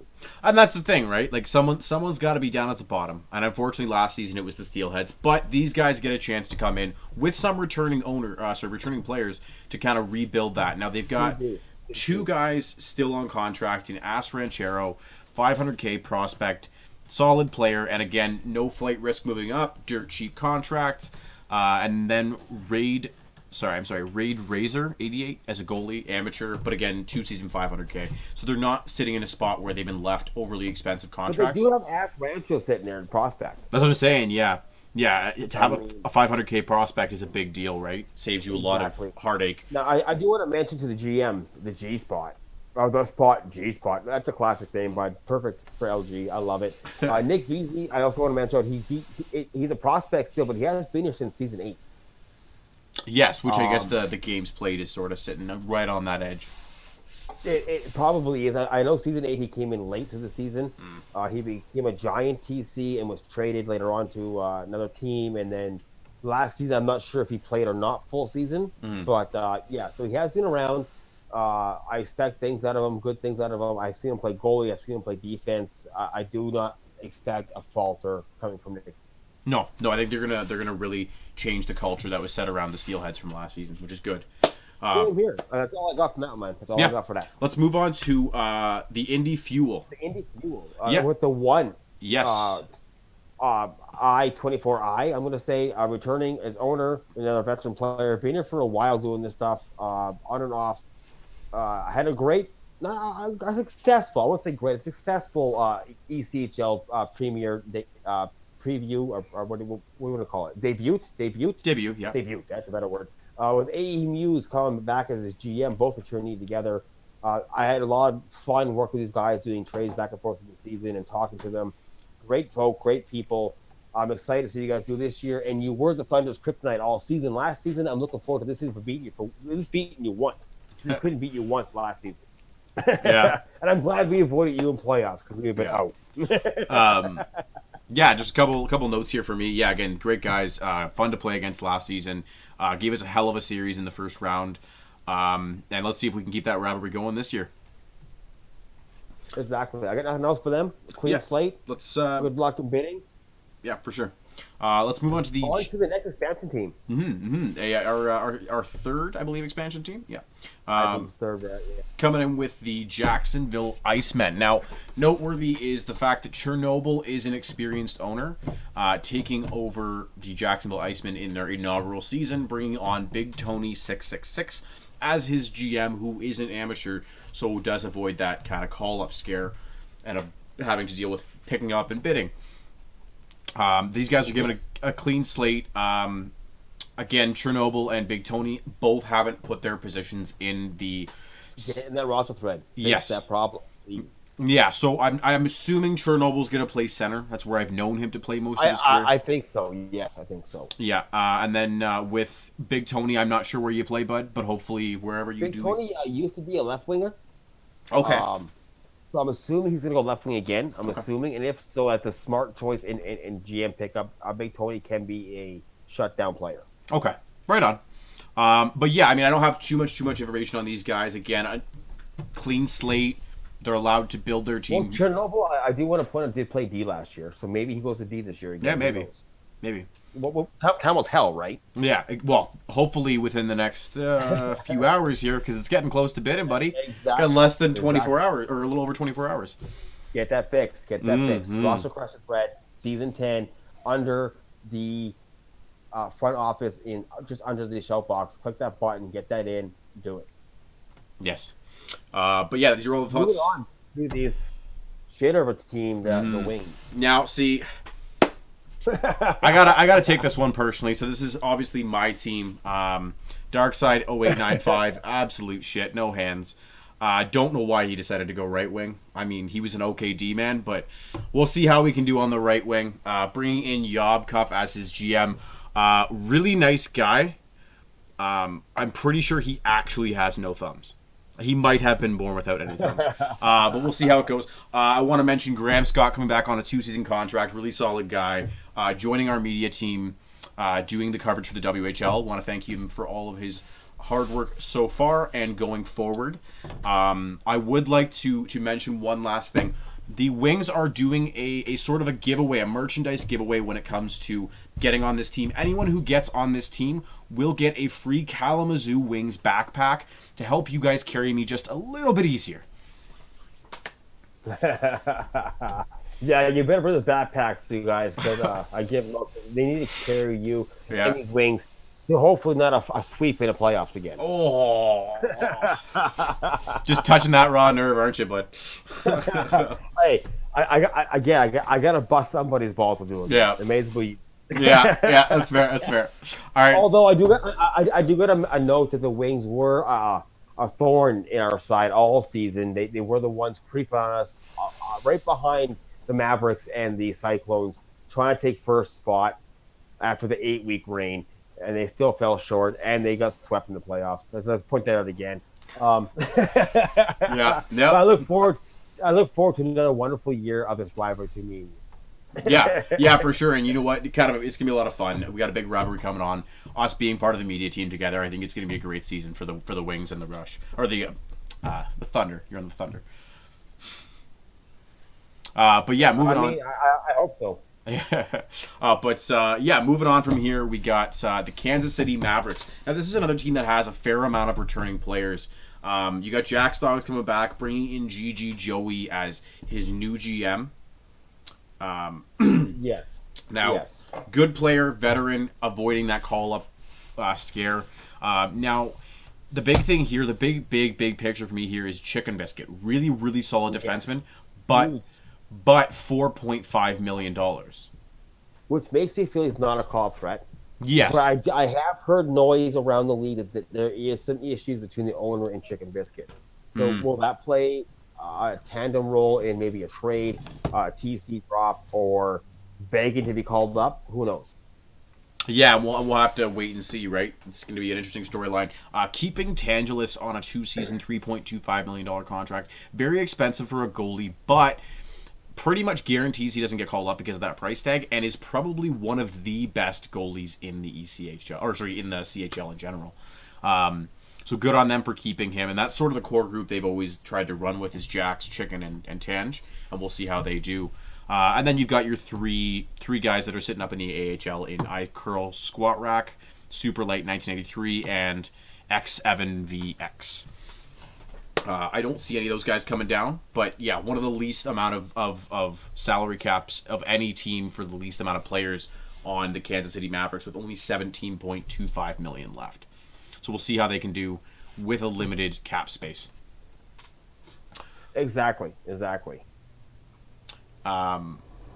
Then let's move on to another expansion. This is the other one that was a big hit amongst the fans wanting to be wearing these jerseys, being on this team, is with the Orlando Solar Bears. Strange name. I don't know much of the history of the actual team, but why they're Solar Bears, I don't know. But really cool jerseys, and OS Phoenix is coming in as the prospect owner, foregoing a 2-season contract to take on this ownership role, and bringing in Grazman 12 as a right defenseman and his GM on an amateur contract. So smart move to keep him from going up and get someone with a little more experience to come in and give you a hand. But yeah, I mean, I don't know too much about these guys. If you have any thoughts, feel free to chime in. I have no other thoughts really, buddy. That's basically straightforward, as you said. I don't have much about these guys. Grazman, I have a little bit about, though. Just a little bit about Grazman. I did have him in season 8 when I was a GM for the Vancouver Giants. He is a stellar D-man, stand-up guy, very, very strong. So I think that he's going to help a lot with this team with the defensive aspect of the game. Yeah, for sure. Right on. And he's also really good friends. I met him, honestly, through the last season's GM of the London Knights, Sergeant Snuggles. So it shows you he knows talent as well. Definitely. All right. Moving on to the Rapid City Rush, then, man, if you have nothing else to say. Yeah, we're good. Okay, we're going to Hockey Star Dude. a prospect owner, and a prospect GM of Kessel Kid 81. Now, Hockey Star dude, phenomenal player at times, but he has a high giveaway takeaway ratio, which could hurt him this season. Hopefully, he can keep that pass ratio to the other team down, and it could do good. Kessel Kid, I don't know much about him. But I'm excited to see these prospects too, because these prospects always worry me as an owner, as a GM, as whatever. They worry me because they know these young talents coming in. They know who they are already, and we're the old guys, especially myself, the old guy trying to learn who are these prospects. Are they worth picking up? Are they not worth picking up? I got to do 10 times more work than these prospects that actually know these guys to begin with. Mm. Definitely. But again, it's interesting to see. The Rush had another team was a really rough season, but we'll see how they can kind of bounce back. I think there's somewhat of a pressure off on them. I think a lot of teams, at least the ECHL, have one of the most amount of returning owners outside of obviously expansion. So I think a lot of teams might second guess these guys as a contender and give them a bit of a pass. So they might get a little bit of slack there. Maybe they can take advantage of it and make a team pay for the fact that it didn't take them seriously enough early on before it's too late. Exactly. But yeah, so we're going to move on from there to another expansion team. This is the second last with the South Carolina Stingrays. Mr. Ratchet coming in as the owner, and Gingy 19937 prospect goalie. Yeah, I have mine too. But yeah, so he's prospect goalie coming in as the GM. Now, Mr. Ratchet, if I'm not mistaken, has a fair amount of experience in management before. Yes. Yeah. And bringing in a prospect, maybe he's trying to mentor. Maybe Gingy's looking to move past this next season or stay together. We'll see. But yeah, Mr. Ratchet forgoes a $1.5 million contract to go no contract as an owner and try and build up that brand new expansion team in South Carolina. Me too. I mean, and again, it's a fifth expansion team coming in. M. Ratchet has owned in the past before. Nothing to noteworthy is like a strong, solid season. Nothing noteworthy is a bottom feeder either. So I'm excited to see the do here for each other. Yeah, agreed. But that's about all I have for these guys. On. Yeah, that's all you got? Yep. Perfect. Moving on to Toledo Walleyes. Another tough opponent all season. I believe you guys had to play them in the playoffs, and you had a good struggle against them, I believe. Yes. But yet you guys came out on top in the long run, showing that who the dominant dog really is, and it had to be the Wings. Yeah. Good thing for that is the Walleye did have to go into a sweep. Keep mentioning it. Come on, keep mentioning it. How many times? Let's go 15. There's one more time for sure. We talk about Thunder. Yeah, right? yeah. One more time, right? I love you, man. Love you too, buddy. Love you too. Going to the Walleyes, we got the Roenick is an owner coming in. He was a Sea Dog last season, with Quick Finger coming in as the GM, who was a goalie for the Vancouver Giants last season. Now, to me, this is a kind of a finicky spot, in my opinion, for owner and GM. Probably my most controversy that I got throughout anybody else are these two here alone. One, Roenick, can you stay awake this season instead of sleeping through a game? Two, Quick Finger, quit dodging the AHL, man, because you belong there. Yeah, and then they've got their TC, like you said, Claude Giroux 11. It's a goalie, amateur. I'm pretty sure he's up in the AHL. I don't see him coming back down. But if they do, I mean, that's a solid goalie tandem, 2 AHL goalies, pretty much sitting on one roster. Could be quite the interesting storyline. It could be. Now, going back to Quick Finger, I mean, for a goalie status, this guy really is borderline elite. I mean, when he's on, and you're going to have a hard time beating him. The fact that I say he's dodging the AHL may be a little bit of an overstatement. I just feel that's where he belongs, not down here. He does fit under the quota for the Vicenta wage. Obviously, because the league would have taken care of that. Hell, right, exactly. So he is here for a reason. Mm-hmm. But I just personally feel he belongs higher in the standard. So it could be a good tandem with that center and goalie spot locked in of these two. As long as Roenick can stay awake. Yeah, Roenick. And noteworthy for Roenick is him switching from D to center. And he is a good center, don't get me wrong. But he had a lot of success on D with the Sea Dogs. When he was awake, he did a really good job. Third time. Yeah. But yeah, so again, that's an interesting development out of Toledo. I'm hoping to keep that rivalry alive. I played with Ronak in the World Juniors season 3. We won a gold, or season 3? Yeah, I think it was. We won a gold medal with Team Sweden, so I'm really excited to get that rivalry going again. But yeah, that's about all I got for these guys. Yeah, me too. Let's move on to the Toulouse Oilers. Did I say it right this year, or is it wrong again? It's wrong. It's Tulsa. Tulsa, come on. Ha ha ha! No, I like Toulouse. All right. It's Toulouse. Because it sounds like Toulouse. Yeah. And I'm gonna lead on that a little bit if you don't mind. Sure, go ahead. Lusa Oilers. Forget the T. It's Lusa Oilers. The reason why is they ran a really loose team. They had to bring Dalton Radford in to hope for the playoff run, and they still fell short. They were just Lusa.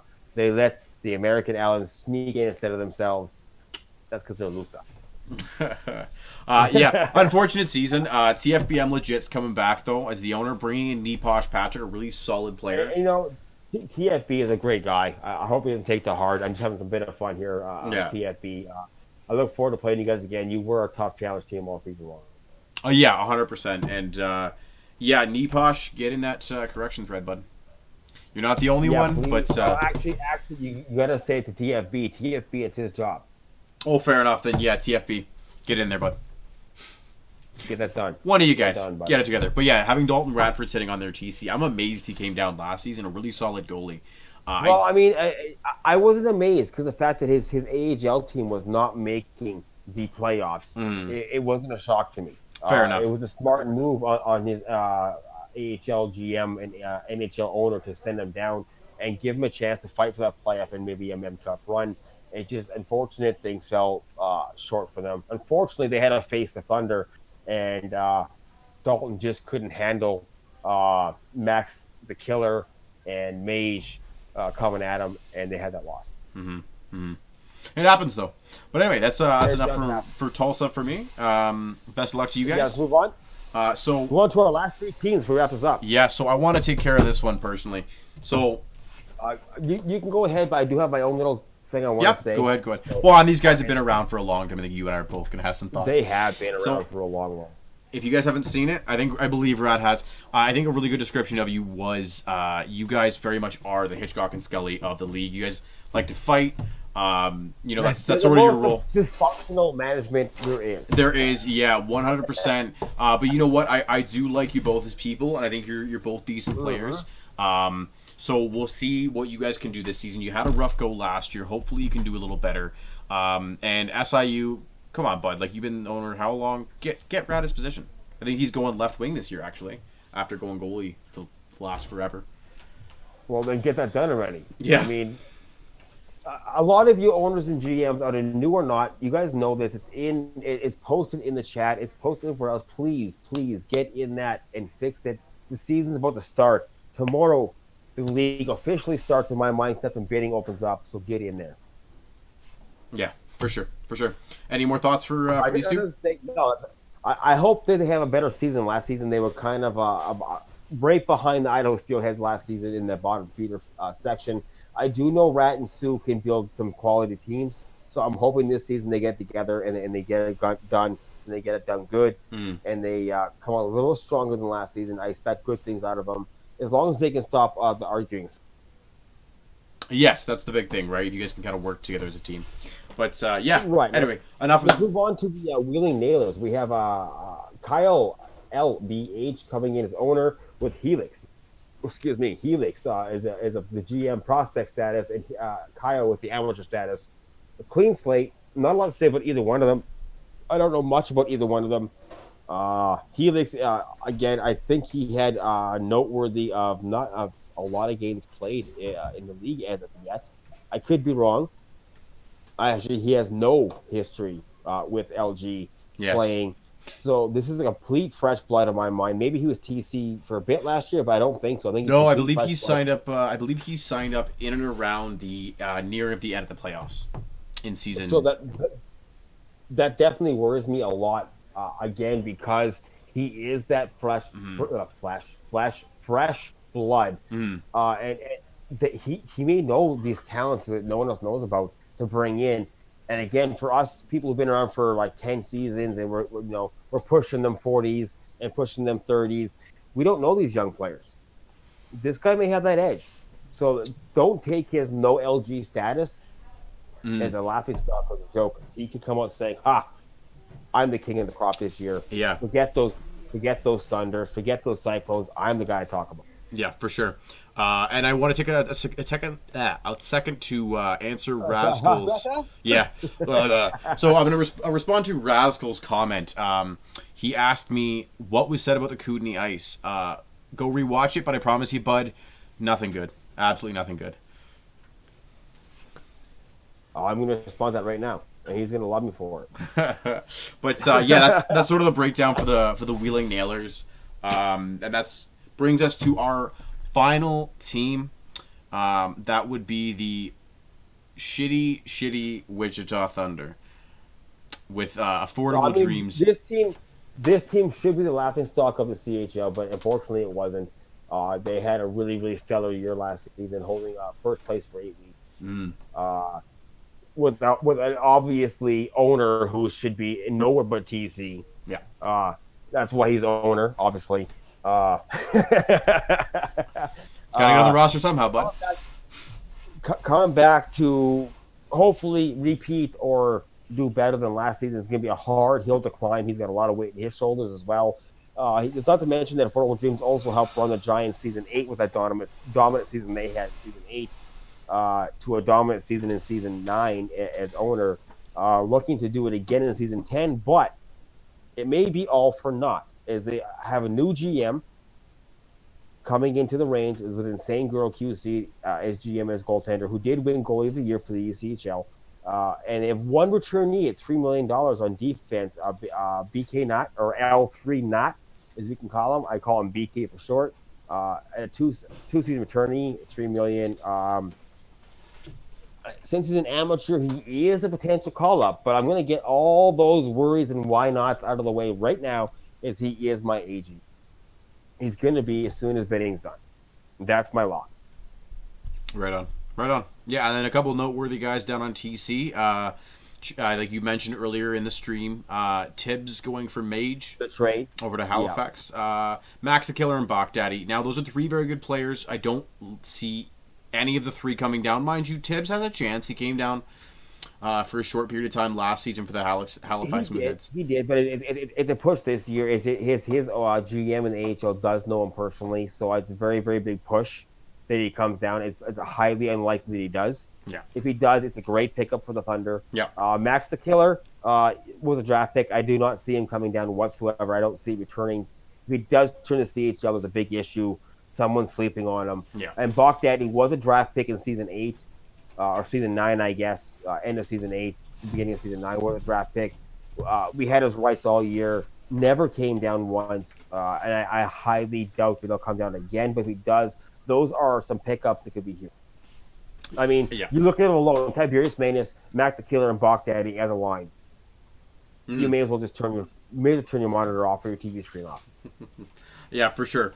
But anyway, that pretty much wraps up our breakdown of the owners, the managers. I'd like to give a big shout out to our new and returning media managers.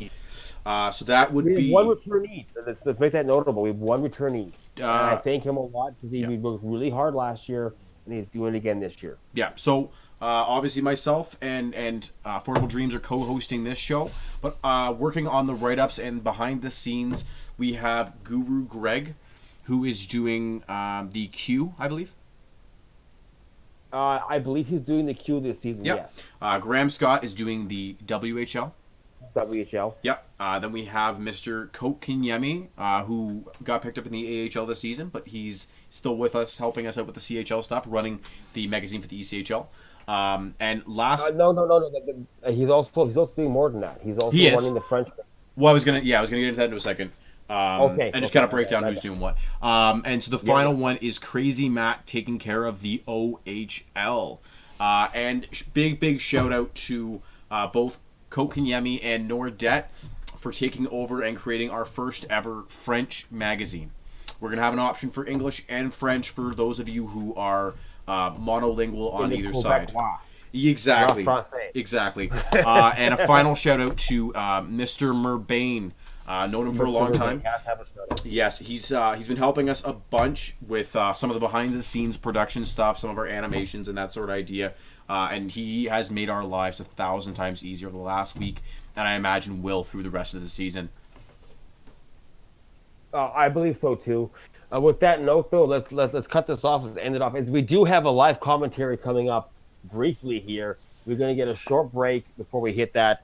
There are some management owner slash games happening in the ECHL or ECHL, in the CHL tonight, starting at 8:30. Is it 8:30 or 8 Eastern? The first game is at 8. We're going to start with up at 7:30, so about an hour. We're going to take a little hour hiatus to stretch our legs and such, but we're going to do a little bit of commentary, break down who's on what team and what's going on there. And then we got 4 back-to-back-to-back games, owner versus GM for each conference. Should be some exciting action. Let's see how it goes.